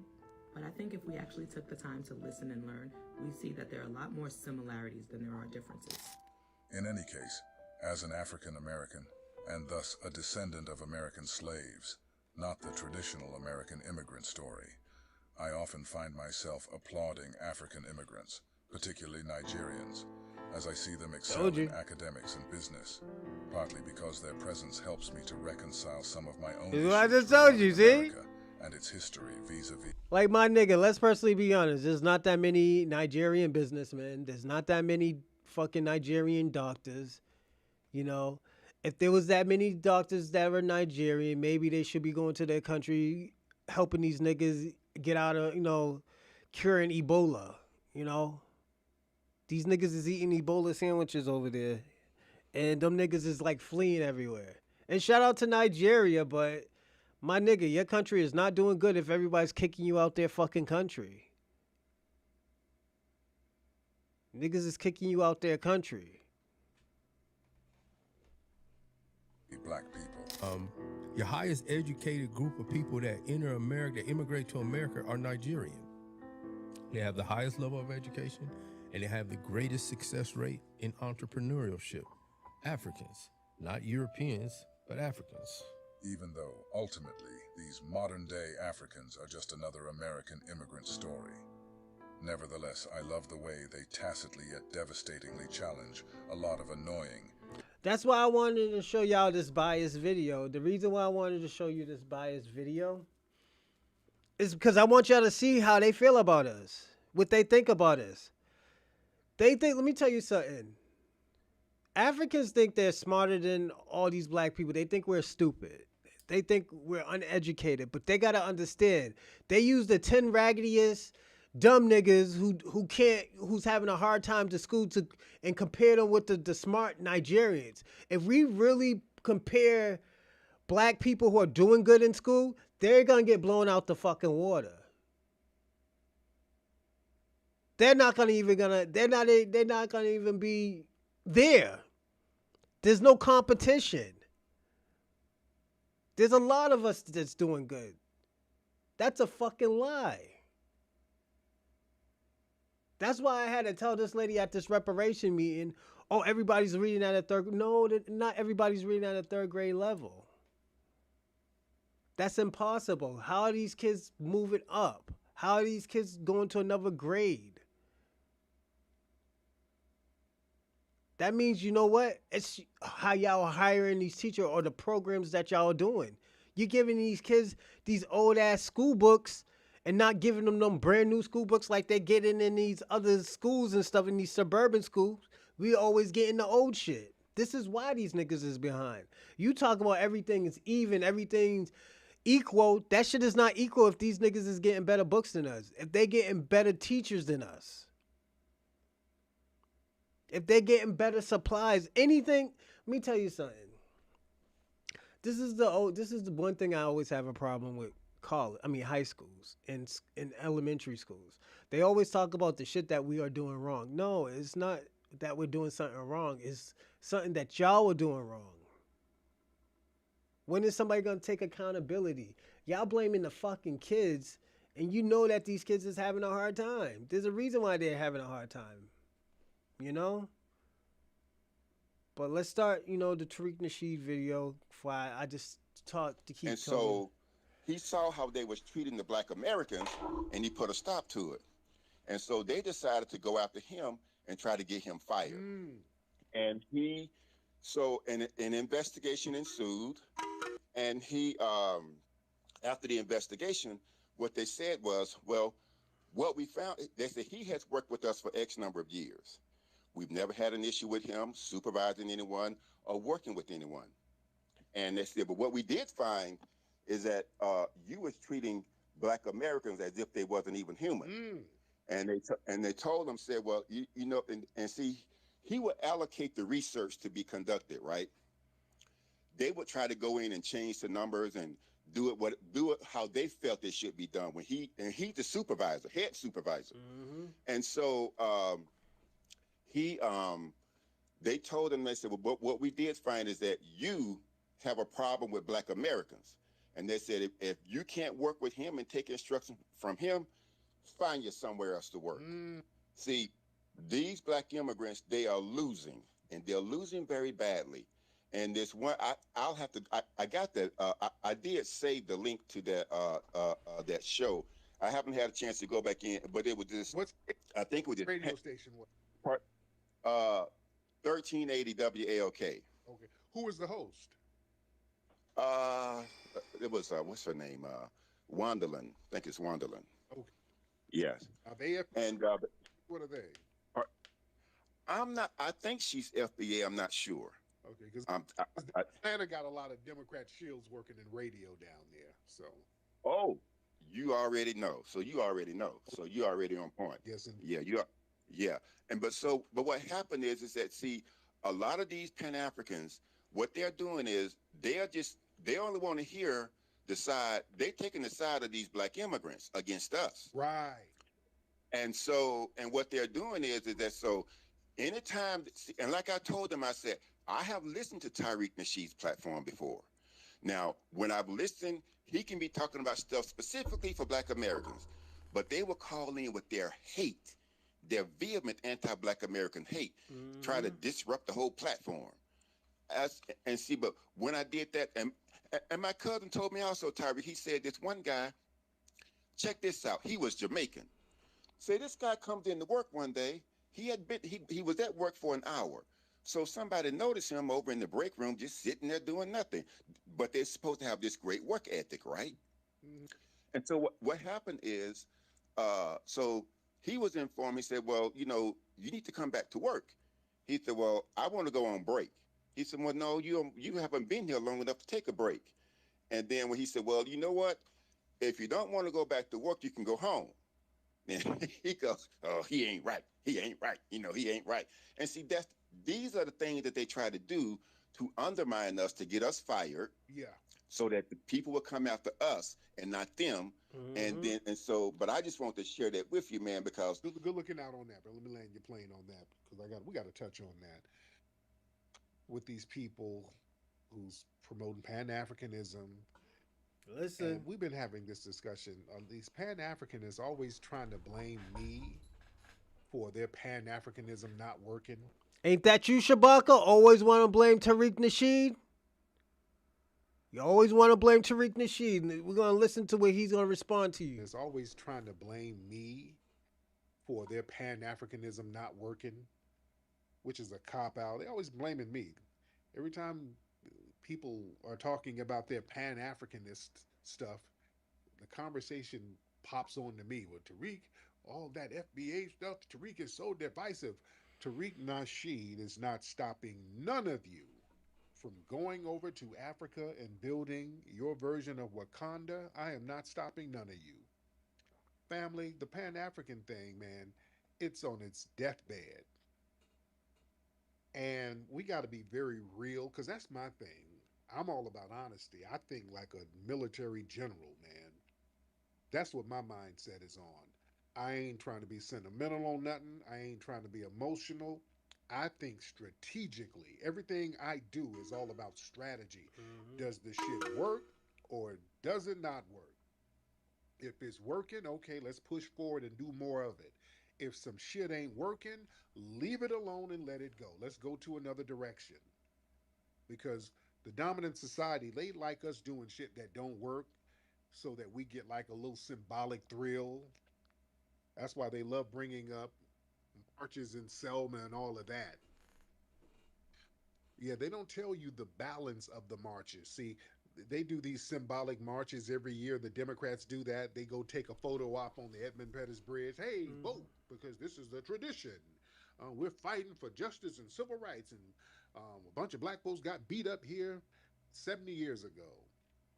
Now, they don't tell you the flip side of what happened during the civil rights movement. Yeah, you had one group, the A side, who was in front of the cameras in the media showing dignity in oppression. But then you had the B side, the grassroots in the streets that had the Molotov cocktails and they were on the roof sniping. You understand? So they really minimized the B side. The A side, which was the real heartbeat of the movement. But family, just this Told you. Pan-African thing, we got to be very honest. I saw some documents earlier. One of our Twitter followers, he posted a document from 1961, I think, like some CIA document. And it showed how the CIA, they've been funding Pan-Africanist groups and the Pan-African hold up. heavily. What did I just tell y'all? I said, I personally do think that they are funding the Pan-African movement. I really do feel that way because you got to look at it. There's no way in hell. Hold on a second. There's no way in hell this bullshit spotted out and nothing happens. No other movement happens for black Americans. It's only Pan-Africans. Niggas telling people, oh yeah, you're from Africa. You're African. You're this, you're that. How you know I'm an African? And the niggas was like, yo, we got census saying that we're not even African. So what are you talking about? Niggas got mad about that when we said that. Like, yo, census is saying something different. Census is telling us something different. Oh, prove it. Why do we gotta prove it to you if the census is saying that, like, yo, niggas were reclassified. Niggas was already something else before this African shit even came out. It's only saying 400,000 came to Africa. And let me tell y'all something. I know niggas want to use this shit now. What is it called? Intra-slavery or into slavery or some shit like that. There was only 300,000.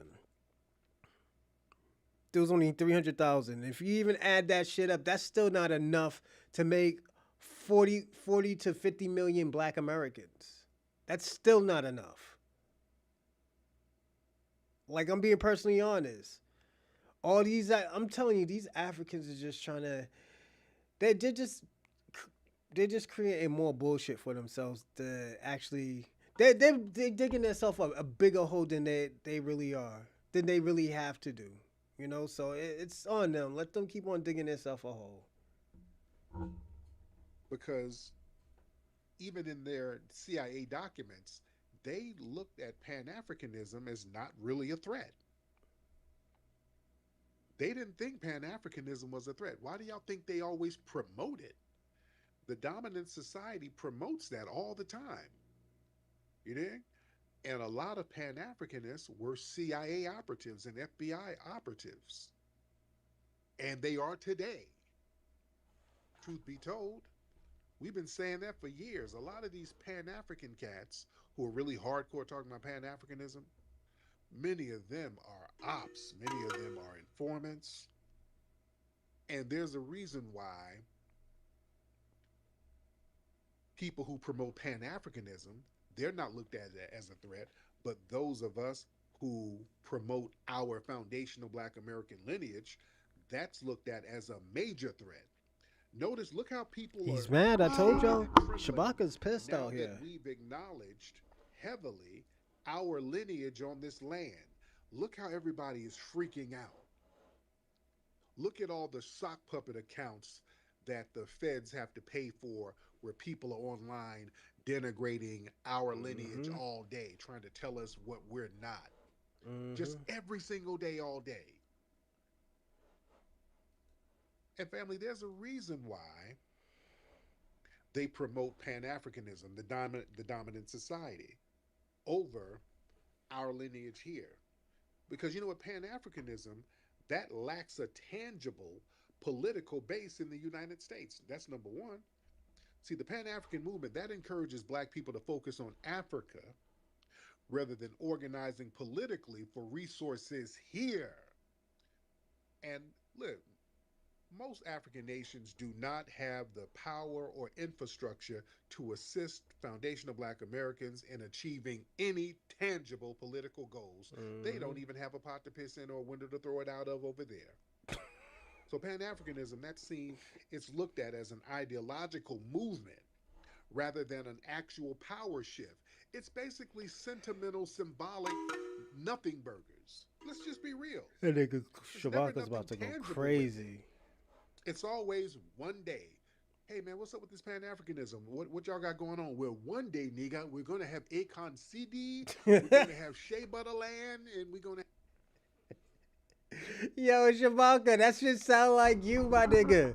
Yo, Shabaka, that's you, my nigga. Yo, we building a land in fucking Africa right now. We're all moving to Africa. Yo, Shabaka, that shit sounds just like you, my man. Let's just be real. There's never nothing tangible with it. It's always one day. Hey man, what's up with this Pan-Africanism? What y'all got going on? Well, one day, nigga, we're gonna have Akon CD, we're gonna have Shea Butterland, and we're gonna have Bushmeatville, and just all this bullshit, and it's just never there. That's it's you, a bunch Shabaka. of mythical and improbable goals. Let's be real.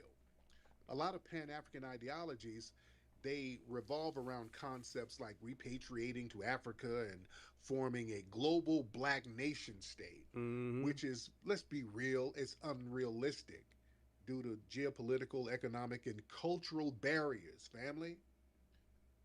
And many of the intelligence agencies like the CIA and FBI, they recognize that these ideas don't represent a real world challenge to American power. They know those nations over there are so damn divided and tribal. That nigga, I they feel don't sorry have for. anything going on over there outside of their damn villages. They know that. That nigga Shabaka's pissed. You understand? So Shabaka, I told you, like, yo, Shabaka, I told you your movement it was funded by the CIA. I told you that shit, man. You got mad at me. You and Kwame. You thought I was lying when I was saying that shit? Nah, Shabaka, that shit is true. You know, yo, all of a sudden this movement came out. Niggas is from Africa, all this other crazy shit. Nah, that shit is true. Oh yeah, talk it all day. They know the minute we go over there, we're gonna get scammed, which is what happens. The minute we go over there and try to set up something, we start getting scammed left and damn right. And the CIA and the FBI, they've infiltrated so many Pan African movements since the '60s. You know, they've been placing operatives in these movements. It's so many documents showing that a lot of these Pan African groups, going all the way back to the '60s, were controlled oppositions. Man, they were controlled opposition left and right. And when they infiltrate these movements, that will ensure that the movement it's performative rather than really revolutionary. There's a reason, family.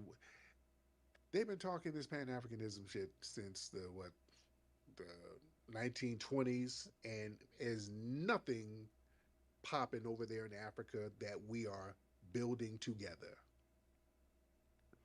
You dig? If it was going to happen, it would have happened. You dig? It's a cool ideology, but it's just not practical. You dig? And a lot of these intelligent agencies and political entities, see, they often encourage Pan Africanism in the form of cultural festivals and non threatening academic discussions Mm-hmm. and economic power partnerships with nations that serve U.S. interests.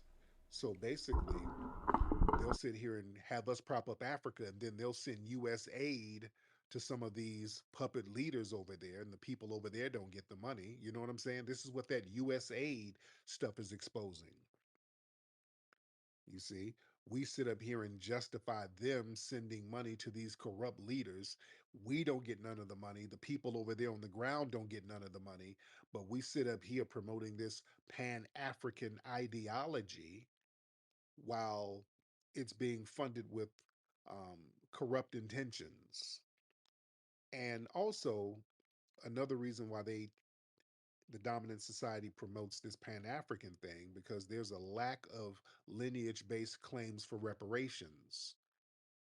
You see, notice, family, when we start talking about reparations, notice these Pan African organizations that's supposed to be about reparations, but they're controlled oppositions. They're controlled opposition. The minute we start talking about reparations, you get the N Cobras and all of these groups that's been around forever talking about, man, we don't need no money. And also, all black people need to get some reparations. And part of the reparations is repatriating back to the motherland. Remember, they be saying all that weirdo shit? And we're like, what the hell? They know that's a crash out. They know that's a crash out. Huh? See, that Pan Africanism, see, that promotes that whole we are all African ideology, which dilutes the specificity of our claims of reparations here and political redress in the United States. See, the foundational Black American delineation movement, on the other hand, that directly hollers at the U.S. government with specific, tangible demands for justice and compensation, not this Wakanda shit. Maybe one day we're going to have Shea Butter Land.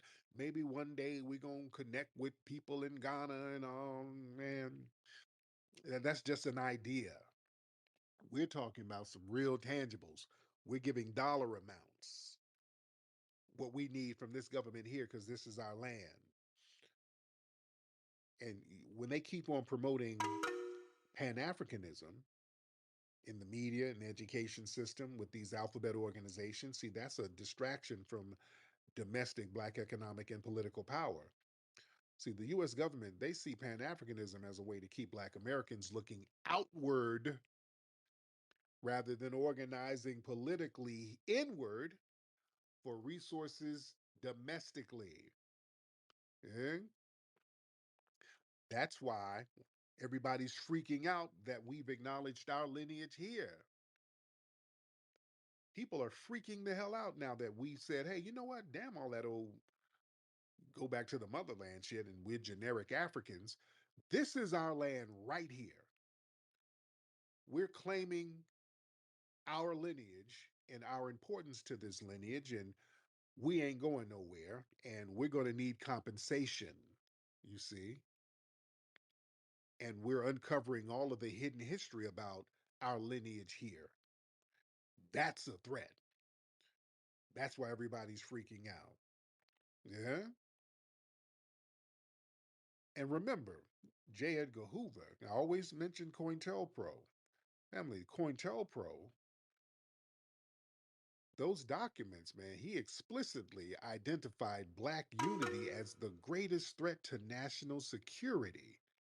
And us, with our delineation movement and us looking at lineage, that fosters a real lineage based unity that strengthens political and economic demands. Whereas Pan Africanism, that relies on like vague cultural ties that don't translate into concrete power. You know? That's why, family, notice most black Americans, we've never gravitated towards Kwanzaa. We have never gravitated towards Kwanzaa. Let's be very real. None of you have. Me neither. It sounded cool, hey, African holiday, yay, But deep, we ain't never connected with no damn Kwanzaa. Never. None of us. No, we didn't. It was always foreign to us. You understand? Kwanzaa has always been foreign to us. They've Africanized it. That was that Karanga. He created it, and y'all know his background. I don't even have to say it. You understand? Y'all know his background. Y'all know Karanga's background. I don't even have to say it. That proves my point here, ladies and gentlemen. They get these ops to sit up here and pan Africanize us and tell us that we're really generic Africans and we need to look to the motherland. And these people are with the alphabet boys.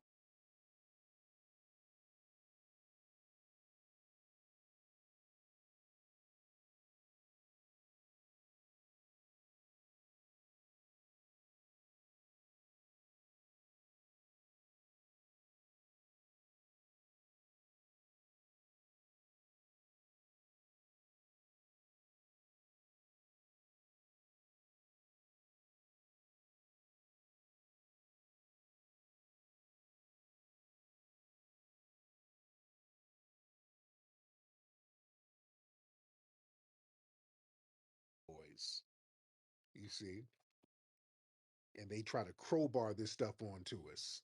Every time we start talking about getting something that's lineage based and talking about um, us having appreciation for the land and the nation state that our family built, we're not guests in this country, we're not immigrants. What do these ops do? They run in here with red, black, and green flags telling us that we're really Igbo. You niggas are not FBA. You are Hausa. You are Zulu niggas. They telling us that we're some vague African tribe. No, the hell we're not. We're not some vague, generic ass African tribe.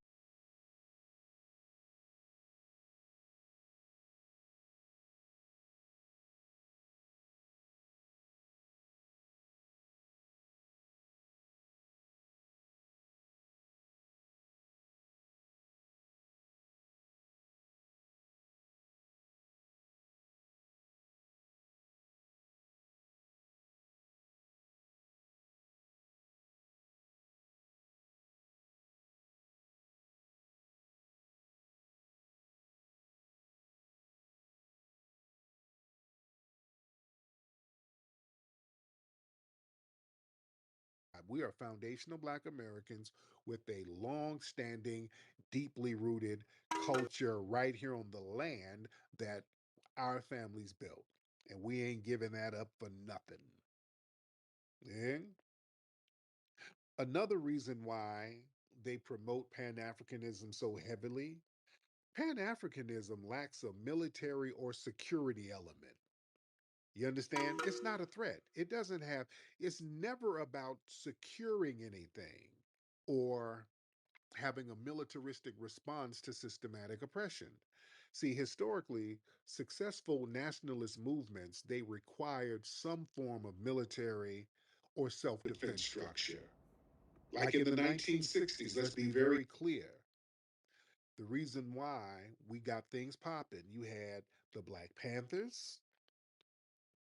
I don't, we had the brothers and sisters marching and singing church songs on camera, but behind the scenes, the Black Panthers, you had the Deacons for Defense, you had the grassroots brothers out here doing guerrilla warfare tactics in urban areas. So that was a militaristic arm. You had the Black Liberation Army. Those were the cats who got Asada Shakur out of jail. You understand? You had I'm gonna tell y'all something. Shout out to you, FBA Convo. Salute, salute. I'm gonna say this. The reason why Pan African failed too is because when Pan African came, a lot of these black people, they were very radicalized. They were very, very radicalized. Like the Black Liberations, those type of people were out here. Like you like Tariq Nasheed was saying. I'm gonna move on to another video. I'm gonna listen to that like 5 more minutes, but we're gonna move on to the next one. People gotta understand what Tariq Nasheed is saying is actually true. He's saying that like, yo, a lot of us black people stuck together. That's why I put on my bullet notes that a lot of black people are actually getting along and just putting everything aside and depending on each other.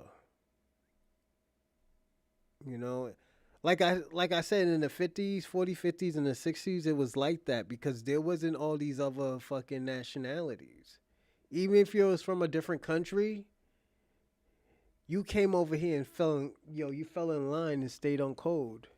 It was never like, "Oh, yo, you know what?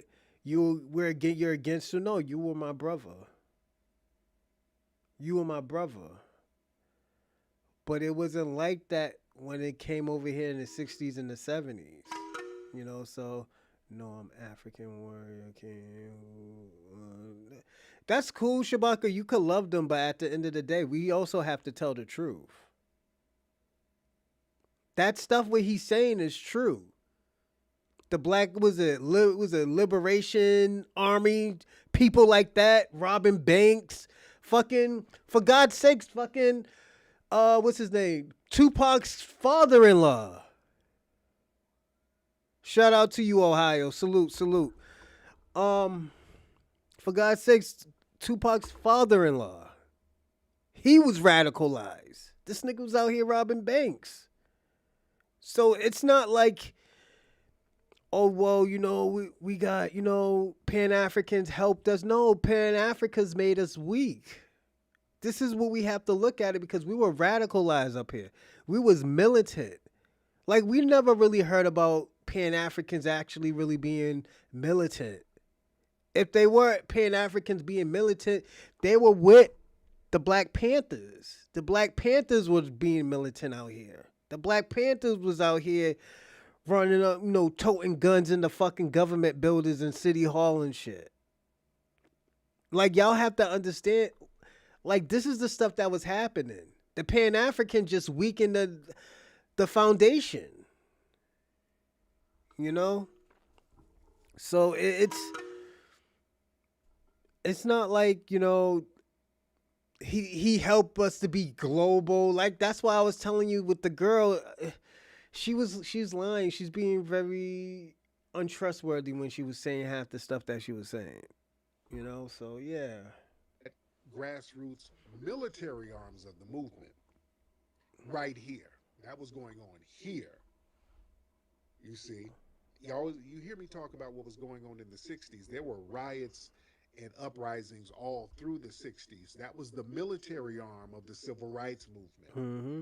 That long, hot summer of 1967, where there were just race riots all over the country, black people rising up against the oppressive system using guerrilla warfare I'll be tactics. right back. That was the military arm of the movement.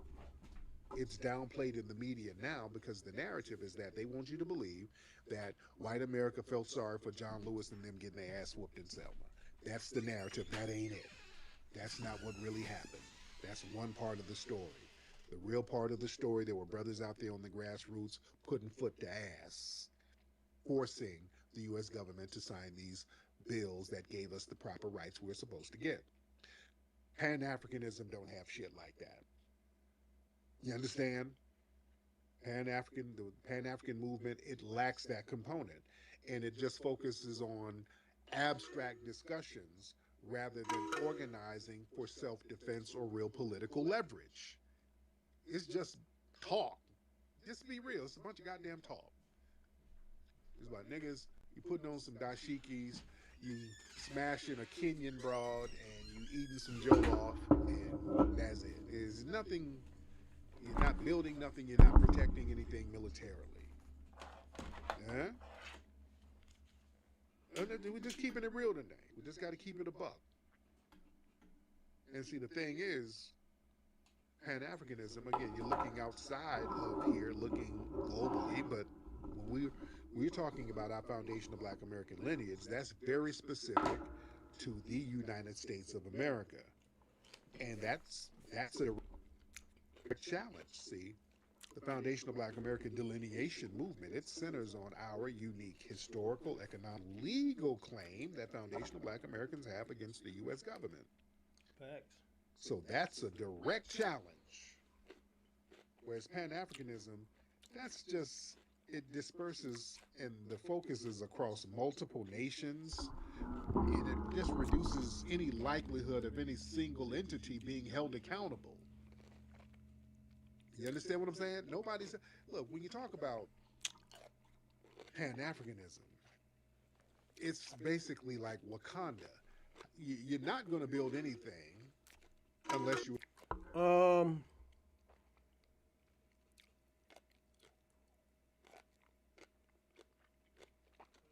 No, it isn't. The thing about it, Shabaka, the Black Liberation Army was doing the heavy lifting. They were doing the missions. These people who are just singing "We Shall Overcome" and these old Negro songs and stuff, I get it, you know. You're doing the Mahatma Gandhi thing, but even Mahatma Gandhi has had a little bit of killer in him. That's why he got popped twice, you know. And Africans didn't like Mahatma Gandhi, So yeah, you have to understand, Shabaka. This shit, what the Black Liberation was doing, it was different from the civil rights. These people were doing the heavy liftings and behind the curtains while y'all motherfuckers was getting beat the fuck up. These motherfuckers was retaliating when y'all niggas wasn't doing anything. When a nigga die, you want to sing all these other songs and shit. Eat some catfish nuggets and stuff and saying like, yo, we'll all get through this. No, this is not how life has worked. You can't be a peace guard at war. That shit don't work all the time. You might have to pop a few hot slugs. You're going to have to pop a few hot slugs, Shabaka. That's why I looked at Martin Luther King. I look at him as a loser because he can't even tell his whole story. This motherfucker can't really tell the story. The story. He can't tell the story. All we doing right now is giving out hypotheticals of what he was thinking. Niggas don't understand. Before Martin Luther King died, he was fucking radicalizing. He was asking for reparations. The shit that Tariq Nasheed is doing right now, Martin Luther King was doing that shit before he died. He was saying this crazy shit before he died. And I'm sorry to say crazy shit, but he was being a little bit more radicalized and he had to get him the fuck out of here. They had to line him up and say like, yo, we got to get him out of here. Then you got this weak ass nigga, Jesse Jackson, wiping blood on him and stuff, making him like nigga. It's just so much that's actually happening that Shabaka, you would never understand. And you should know, you should understand why Martin Luther King did what he did. You should know why the civil rights lost. Have they accomplished certain things? Absolutely, but they have lost the war. Because the reason why they have lost the war, because the same bullshit that they've been fighting for is still going on to this day. Still going on to this day, because y'all wanted to do we shall overcome and not fight back with the Liberation Army. The Black Liberation Army. So at the end of the day, and I get it, like I said, Shabak, I get it. Not everybody should be fighting. Hey, thank you. Salute. Thanks for the subscribe. It's just we all can't look at things like that, Shabaka. You know, so like I said, it is what it is. It happened. So yeah. Address white supremacy, because you're in this mess because of white supremacy. White supremacy never went anywhere. Pan-Africanism gives the false notion that if we just go somewhere in Africa, we will be away from white supremacy so we don't have to deal with it. Mm-hmm. That's horseshit. You understand? That's why it don't work. Nothing works. Because wherever you go, you're still going to deal with white supremacy. So we might as well deal with that shit here. I don't want to go to Africa and deal with white supremacy in blackface. I don't want to deal with some musty tether who's been propped up by the white supremacists to smash down on other black people, where the white supremacist is hiding somewhere safe and sound and they're paying off some ashy Negro to do the dirty work for them. No. I'd rather deal with the white supremacists directly than a Negro puppet. You hear? And another thing, with Pan-Africanism, see, that opens the door for immigration over here, too. See, when we're sitting up here like, yeah, we all African. Everybody's African. Then all of a sudden, a bunch of Mexicans are, I'm African, too. I got a black abuela. Let me in. Yes. All lives matter. I got a black abuela. She's African. You know, then you open the damn door for everybody. Whereas Crazy legs. when we're looking at our lineage, that challenges immigration. See, the U.S. government, they use immigration to dilute foundational black Americans' political power. And we, foundational black Americans, we're calling that out directly. Pan-Africanism, it embraces all of that inclusive, everybody got to get together. And that's part of the government agenda. That's why the U.S. government loves promoting Pan-Africanism. You go to these schools, they got African studies all damn day. They'll let you talk about going to Africa. Oh, dude, here's all the money in the world. Let's bring over some African teachers. Why you think all these damn universities got these tethered teachers who sit up online and call us akatas and shit all day? These HBCUs are now flooded with tether teachers and tether administrators. Look at Howard University. It's tethered down. No disrespect to Howard. And Howard University fired our good sister, Queen Mother, Dr. Frances Cress Welsing, because she was going in on white supremacy so heavily. I never forgave them for that. Yeah, we should never let them forget that. I'm going to talk about that in the new Hidden Colors movie. I'm going to put their ass on the hot seat about that. Oh, yes. I can't wait to do the next Hidden Colors 6. We're going to put some asses on them hot seats. We're going to expose all of that. We're going to let y'all know what they did to our sister. Oh, yeah, we go in there. We go in there. Okay. Nush, hop in, Nush. Nush, hop in. Nush, hop in. Unmute your microphone, Nush. Nush, unmute your microphone. Because you're always doing these weird gestures. Nush, unmute your microphone, please. You get up here every night throwing up different emojis and you don't get on, so I'm going to have to block you. What's up? Is that my sister Claudia? What's up, Claudia? My lovely sister Claudia Jordan. Everybody say what's up to Claudia. Where you been hiding, beloved? But yeah, like I said. Alright, we're gonna watch this and probably we'll watch this last one. Yeah, we already seen it.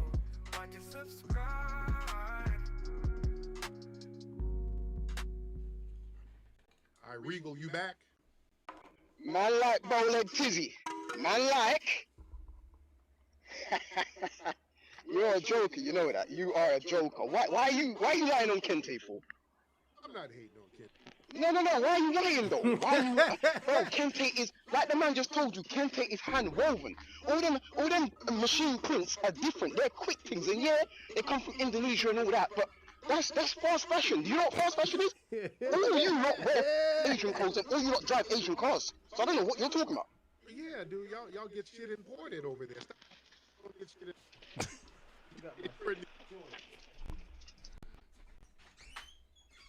Regal, you're in the UK, aren't you? Hell yeah! Come on. Top of the morning. There you go. In your No, I'm home born land. here. I'm born here though. That's the difference. I didn't flee anywhere. I'm born here. My parents got scholarships paid for by the Nigerian government. You know what scholarship is? Paid for by Nigeria. I know. It's always some excuse why y'all not in Africa. Hold on. Do you know what the Commonwealth is? It's always an No. excuse. Wait, excuse though. If it's the Commonwealth meant there were no borders. No. Let me give you history because all this. You got a flag in your profile and you're never there. Y'all never there. Y'all rock them flags and you're never there. Y'all the flag rocking is people who are never there where the flags are. But it's all right. You're never in a gym though. You built like a snow crab, my guy. Relax, man. Shit. Ooh, Damn. I will accost you with a prison stock full of. You look like a crackhead TD Jakes. Oh, you got a shit. skinny body and a big belly. The hell you talking about? And you got Gucci stains on your clothes. Oh, shit. Shit. Listen, all this cornbread waffle is not getting. Oh, Jay, I will accost you with a prison stock full of. You look like a crackhead TD Jakes. You got a skinny body and a big belly. The hell you talking about? And you got Gucci stains on your clothes. You don't want to go there, sir. Listen. All this cornbread waffle is not helping anyone. Listen. And all them hyena husk puppies ain't doing nothing for your janky ass shape. You're the one over there with Ebola, not me. I'm healthy over here, sir. You can't even go back. Man playing with.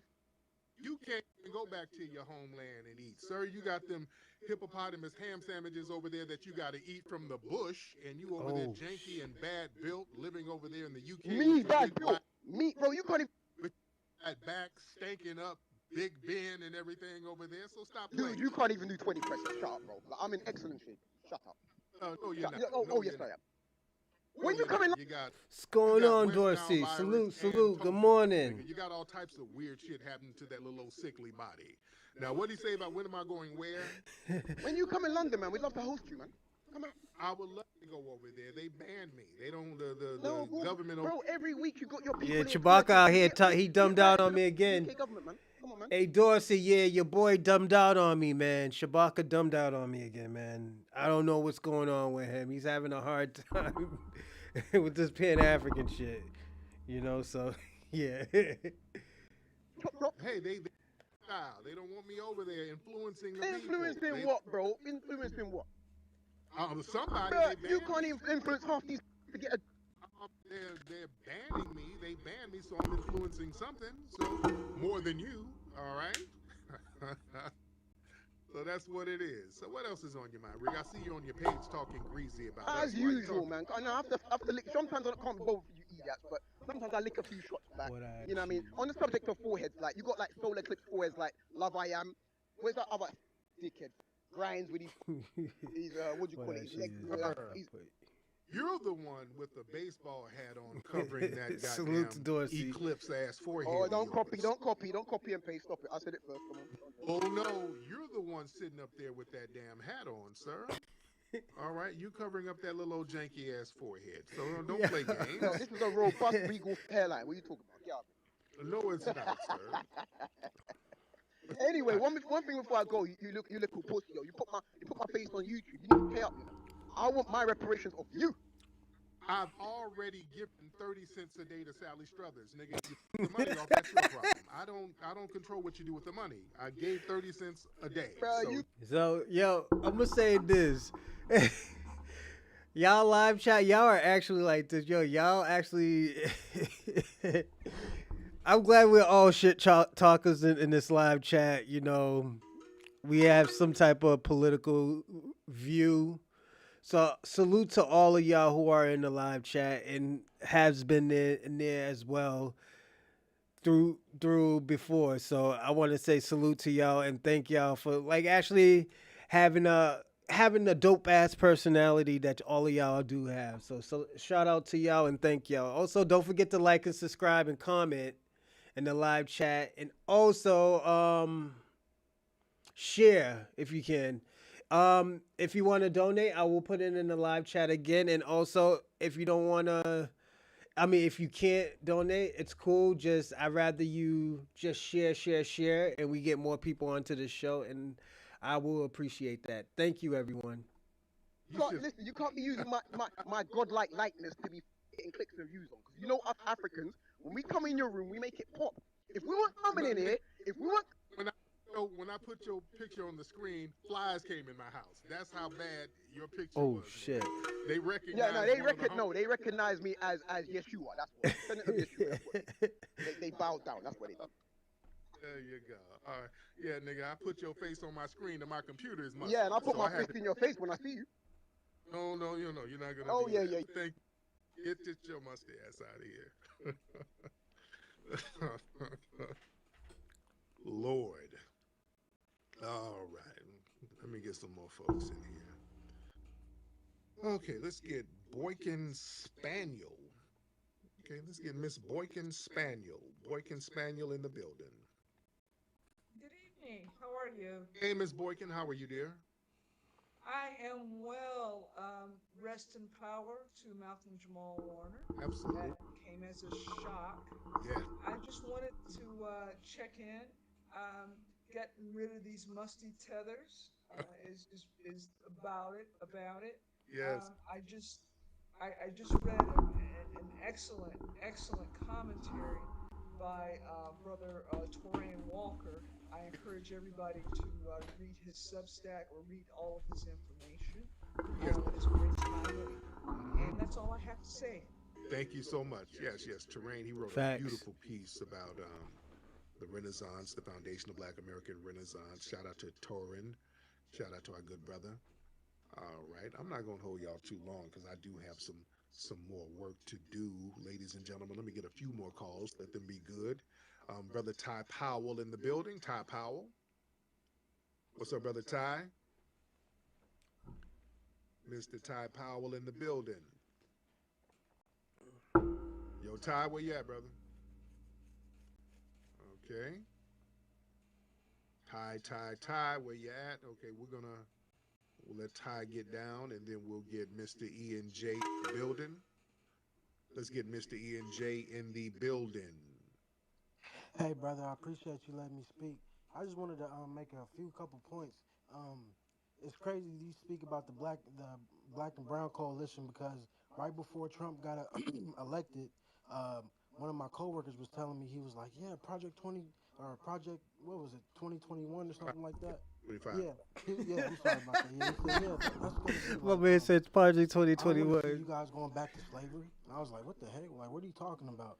But I just didn't press him on it because I was like, whatever. He's young, dumb Mexican, whatever. I was like, all right. Niggas ain't And then dumb so Mexican. now we see all that Project 2025 stuff. It came around and bit them on the butt. Yep. That's what they were so worried about. And then that brings me back from today. I was at the weed shop, and then as soon as I walk in there, Mexican, he showed me a video of the black kid, or that black dude with the dreads getting punched out his window from the police. He was like, "Look at this, man. This is why black and browns, we need to stick together, man. This is why we need to stick together.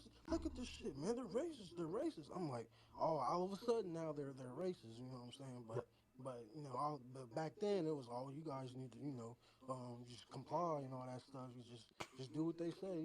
So everything's turning around and biting them in the butt, and now they want to be all kumbaya and stuff like that. But I feel like all this time you guys should have been teaching us how to speak Spanish. If you guys love us so much, you should have been teaching us what they saying behind our backs and all that other stuff. Ain't no reason why in LA blacks don't know Spanish. They should be having free classes on how to teach Spanish, underlay way.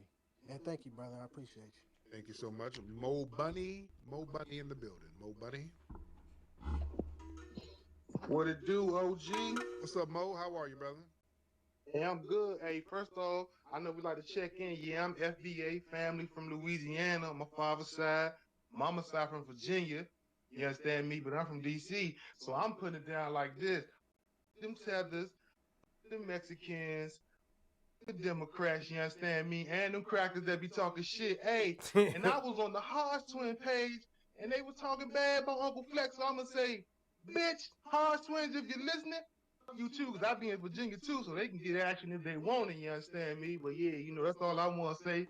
Hey, you come to DC, Flex, I'm looking forward to seeing you, man. I remember you used to come do the lectures, man. You need to, I can't say what you need to do, but, you know, I appreciate them lectures you did. And much respect to you, brother. FBA love all day. All day, man. Much respect. It's the Hodge twins talking about them two big, funky Sambos with their crooked teeth ass.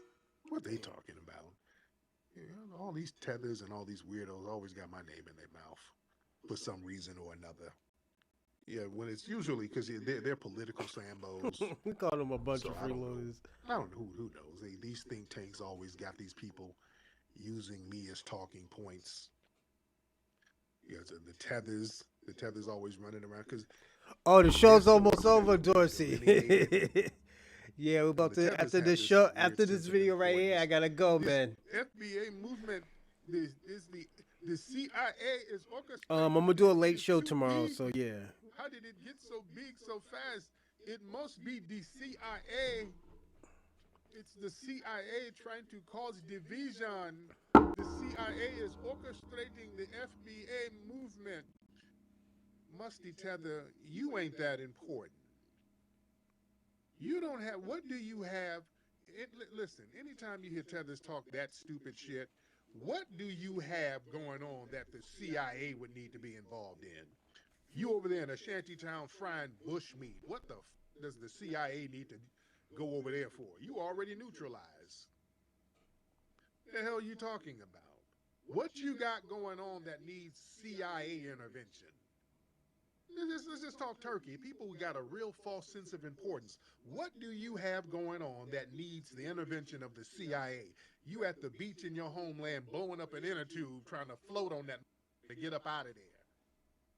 What does the CIA need to infiltrate? What do you have going on that they need to infiltrate? What do we have going on together that needs to be infiltrated? Nothing. There's nothing going on. They try to pretend to have some kind of weird sense of importance. You don't have anything going on for the CIA to intervene. Now, the CIA was funding Pan-Africanism. I just said that. Do you know that? The CIA is Shabaka, don't go going crazy. all the way into the 60s. A lot of the Pan-African organizations, that was funded by the CIA and the FBI. They funded a whole bunch of shit that was Pan-African because getting us to focus. Hey, yo, save that shit for tomorrow, all right? Because I'm gonna be back on tomorrow. Cause I came on an hour early. We came on 9:45 today, so yeah, that's my fault. Just hold that story down. Definitely, yo, we'll talk about it tomorrow, all right? Cause I gotta go soon. Away from this government, that's something that's ideal. They want that. They've always funded that. That's why the American Colonization Society. That's why that whole Liberia thing, that was white people funding that. That was the government funding that. You understand? Yeah, focus on Africa somewhere. Yeah, don't look at the government over here because y'all start asking for some money. So yeah, look Africa. Mm-hmm. So yeah, the CIA and the FBI 100% wanted us to focus on that. Because when we start focusing on what was going on here, we start focusing on standing on business here, like the Black Panthers and all that. That became a huge threat. That's why J. Edgar Hoover said, yeah, black people unifying here and the Black Panthers and all of them who's staying here, that's the big ass threat. You understand? Not no damn Pan-African. They fund that. Hell yeah. That's why all the African study, they throw billions of dollars to African studies. They'll let you study that shit all day. Damn. They ain't got no problem with that. There's a gazillion African studies classes. Yeah. Kwanzaa. Who started Kwanzaa? An alleged FBI informant. Damn. Come on now. Let's be real. All that shit where we center Africa, yeah, that's the FBI CIA funded shit. because they understand when we wake up and realize this is our shit, we start making demands. So now you're going to have to start divvying up some stuff right here. That's the threat. That's why when we delineated, that's why everybody's going crazy now. That's why everybody's freaking out because we ain't looking at Africa like that now. That's why people are freaking out, ladies and gentlemen. Why do you think these people out here acting a damn fool? They needed us to be generic Africans so that we could continue to be exploited. Now we ain't doing that no more. Everybody's scrambling now. It's a whole new vibe. Let me get Brother Dwayne in the building. Brother Dwayne. Dwayne in the building. What's up, brother? Hop on in.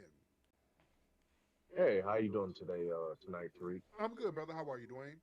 Hey, I'm doing all right. Thank you very much for asking. Um, I know you kind of already asked a question or answered the question already, but this is another question I wanted to ask. So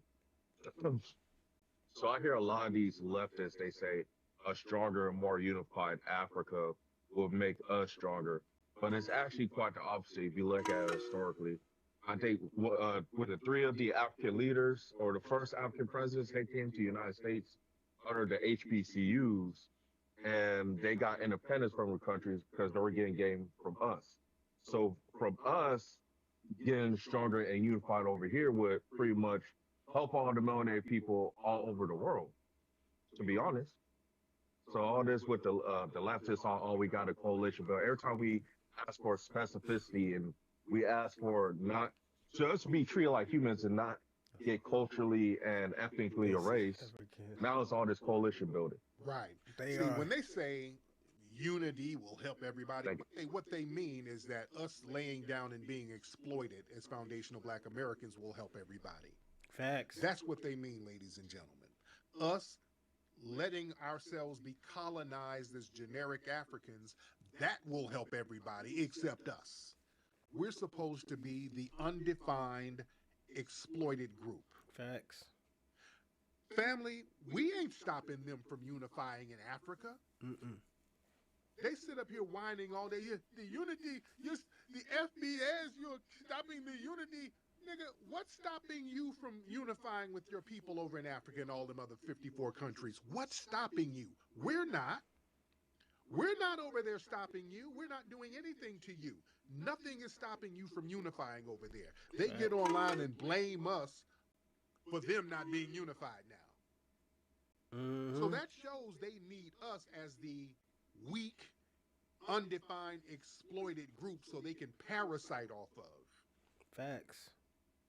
Y'all ain't unified over there. You're not unified in the Caribbean. Everybody unifies against us in order to exploit us.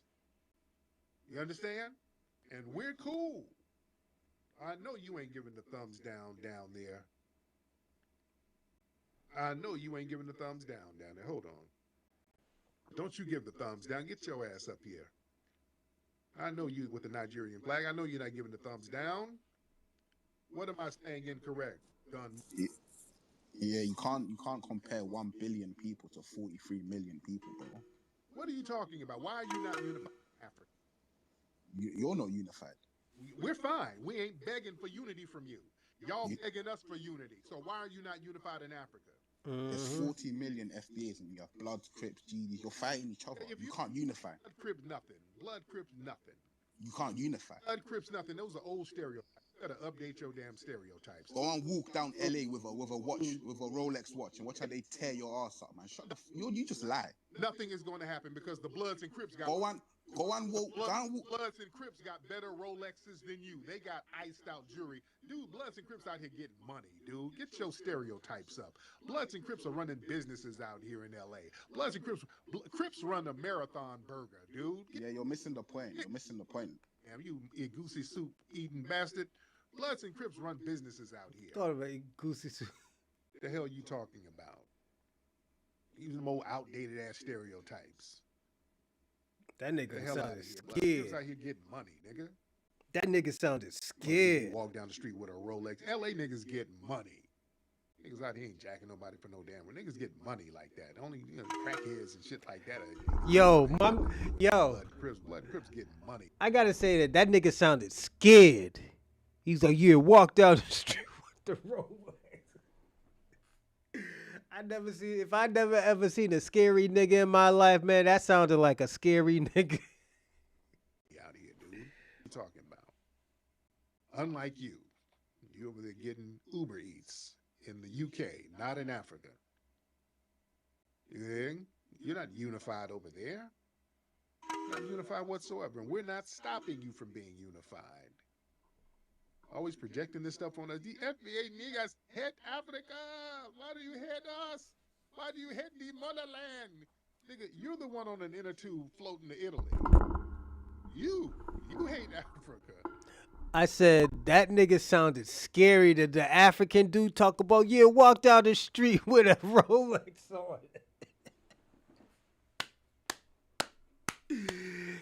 Niggas is actually getting money out here, man. I'm gonna be personally, niggas is out here getting money, making business moves and stuff like that. Like, honestly, I'm gonna be personally honest.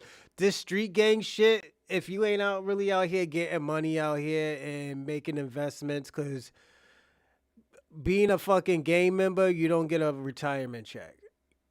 You don't get SSI. You don't have health insurance. So I'm gonna be personally honest. Y'all niggas need to be making some legit moves out here. Get you, as they say in California, get you some chili in your pocket. You know. You the one running on everything you can get on to get the hell up out of there. You hate it. Don't project that shit onto us because they've been waiting on us to be the generic African so that we can uplift Facts. them. They can exploit us. We ain't going for that no more. It's a new program. Let's get Chief I in the building. Peace to the family. How you feeling, good, Flex? Chief I, how are you? Not too bad, man. Just want to throw it out there that your girl Fatima, she's a Delta, just like your girl what the hell is that other Jasmine? Yeah, I ain't they still our sisters, but man, they wear that successful black woman trope to the death. No husband, no kids, shit. Excuse my language.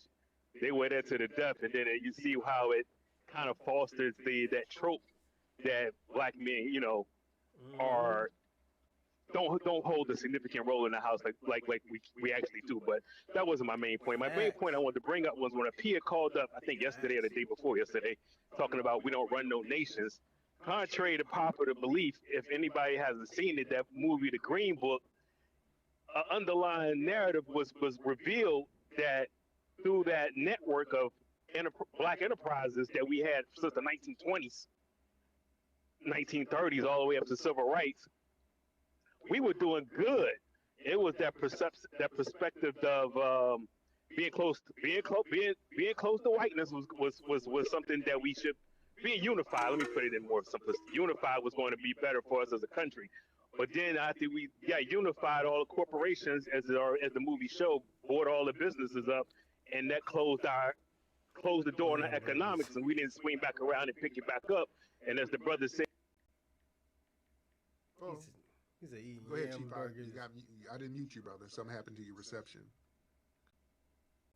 Chief I, something happened to the reception. Okay. All right. But Chief I get your point. Wait, you good? Yeah, I'm here. Can you hear me? Yeah, go ahead. Okay, yes, like the brother was saying that in one of those interviews for boycott, I think it was Brown Education, that when he finally sat down, I might be mixing it up, and ate that white people food, it was like we was marching and boycotting for this shit. Mm-hmm. Yeah. Oh yeah. So the brother, back to the point that Pia was saying, we was running fine, segregated for lack of words. We just had the police and all the white supremacists on our back. Yes.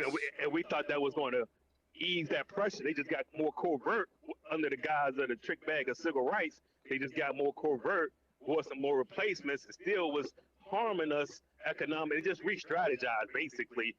But now they unified their oppression against us with other groups. And I'm gonna land with that point right there. Thank you so much, brother. I appreciate you. Man, very good point. Yeah, Pia was talking crap. But listen, man, we would have independent black towns all over this place. We knew how to run things on our own while being sabotaged. While being sabotaged, ladies and gentlemen. We had Mounds Bayou, Mississippi, Edenville, Florida,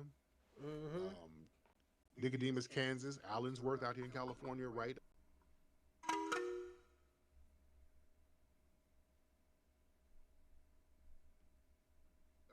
A little small town up there by Bakersville. We got sabotaged. Hobson City, Alabama, Deerfield, Colorado, Rosewood, Florida.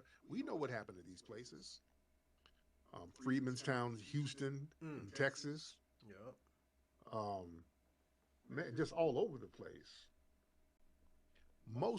Look, and it wasn't about being around white people. We did better when we got away from them. You understand? We actually would thrive when we weren't around them, because we were not thriving because they started sabotaging us. See, that was the problem with us. When we started succeeding too much, oh yeah, they're like, no, we got to reel them in. Down in Wilmington, North Carolina, check out the movie Wilmington on Fire. It was a documentary that I was one of the executive producers on. Black people out here running circles out here. Got the whole town popping, prosperous. The white supremacists said, oh no, we got to stop these black people. Don't tell me nothing when you got people actively trying to sabotage you when you're building and running these towns. And then you have to start doing things covertly. See, right after slavery, a lot of black people, especially the black Seminoles and stuff like that, a lot of freedmen were sent to Oklahoma. Like, just get your asses out there. In Oklahoma, that was Indian territory. White people were like, hey, we ain't trying to see you. The white people in the North, they weren't with it. The white people in the South, they weren't really rocking with Oklahoma like that. Whereas in the southern states, white people would live pretty much in proximity to black people. You know, you live on one side of the railroad tracks and the black people will live on the other. Oklahoma was different. Oklahoma, you didn't have white people looking over your shoulder. And in Oklahoma, black folks founded like 50 independent black towns in Oklahoma. Do y'all know that? Oklahoma has the most, if you look it up, it has the most black founded towns in the United States. That is in Oklahoma. That's why Tulsa was kind of like the main hub. But they were doing business with a lot of these other independent black towns. We were about to take over that damn state, family. Do y'all understand what I'm saying? I want y'all to put that in context so you can understand the Tulsa race massacre, why it had to happen. Because, yeah, we're about to take over that damn state. We're doing international business. They was too. All these black independent towns. Then when white folks showed up and they came there, they're like, wait a hold on, whoa. Why are these Negroes in cars? What the hell is this? These Negroes got cars? They got mansions? What is this shit? I just left the South. These Negroes were walking around on dirt roads barefoot, didn't even have a horse. These Negroes out here in Oklahoma got suits and cars and mansions and manicured yards and all that. I ain't got that. Hold on, we got to get rid of this. So that's what the real basis of that damn race riot or race massacre was about. So yeah, we had to be prosperous and run things while getting sabotaged, and then we have to rebuild again. Remember, they rebuilt the Greenwood area. They rebuilt it. Oh yeah, they did. So we had to do that over and over and over again. So yeah, the other people ain't got that kind of resilience. They just don't. They don't have that, so they can't speak on what the hell we do. When there is so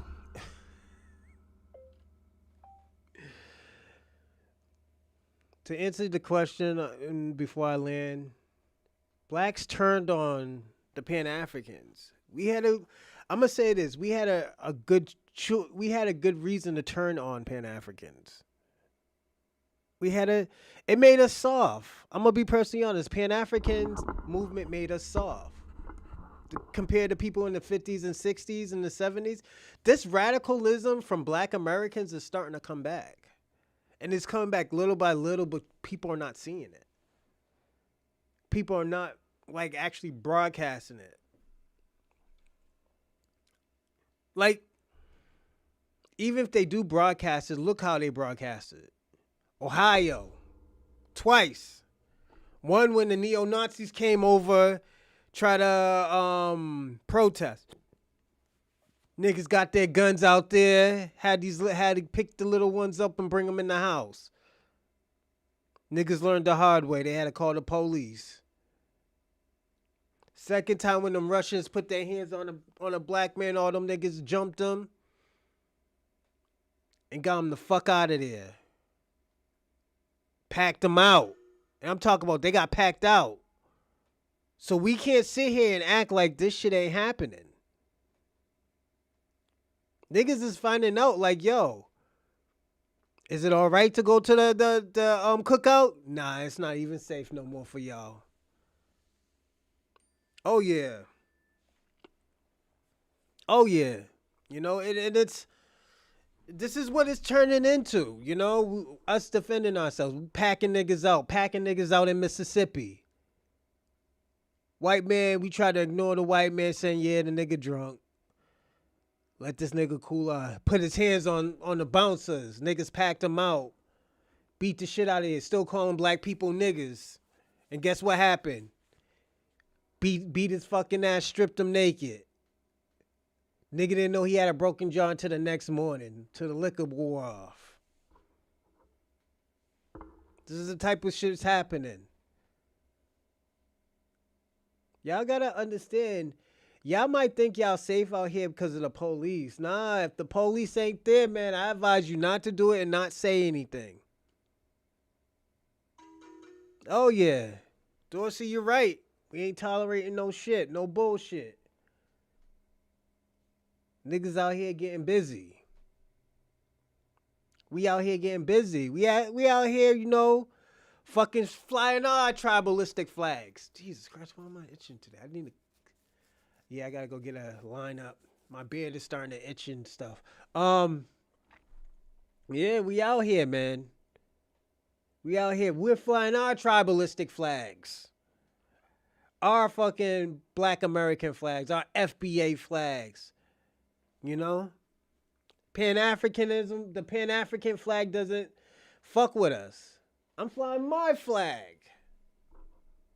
I got my leaders up there. The Bill Russells, Black Jesus, Young Dolph. We're having pride in our culture, our identity. And you know what? Shout out to all of y'all that are doing that. Shout out to everybody who is backing up a brother or a sister. Just don't give up. At the end of the day, we're going to show them, and I'm going to be personally honest, we're going to have to show the world how to really do this. Now I want to tell y'all Africans, I want to show y'all how to, we're going to show you how to really do this out here.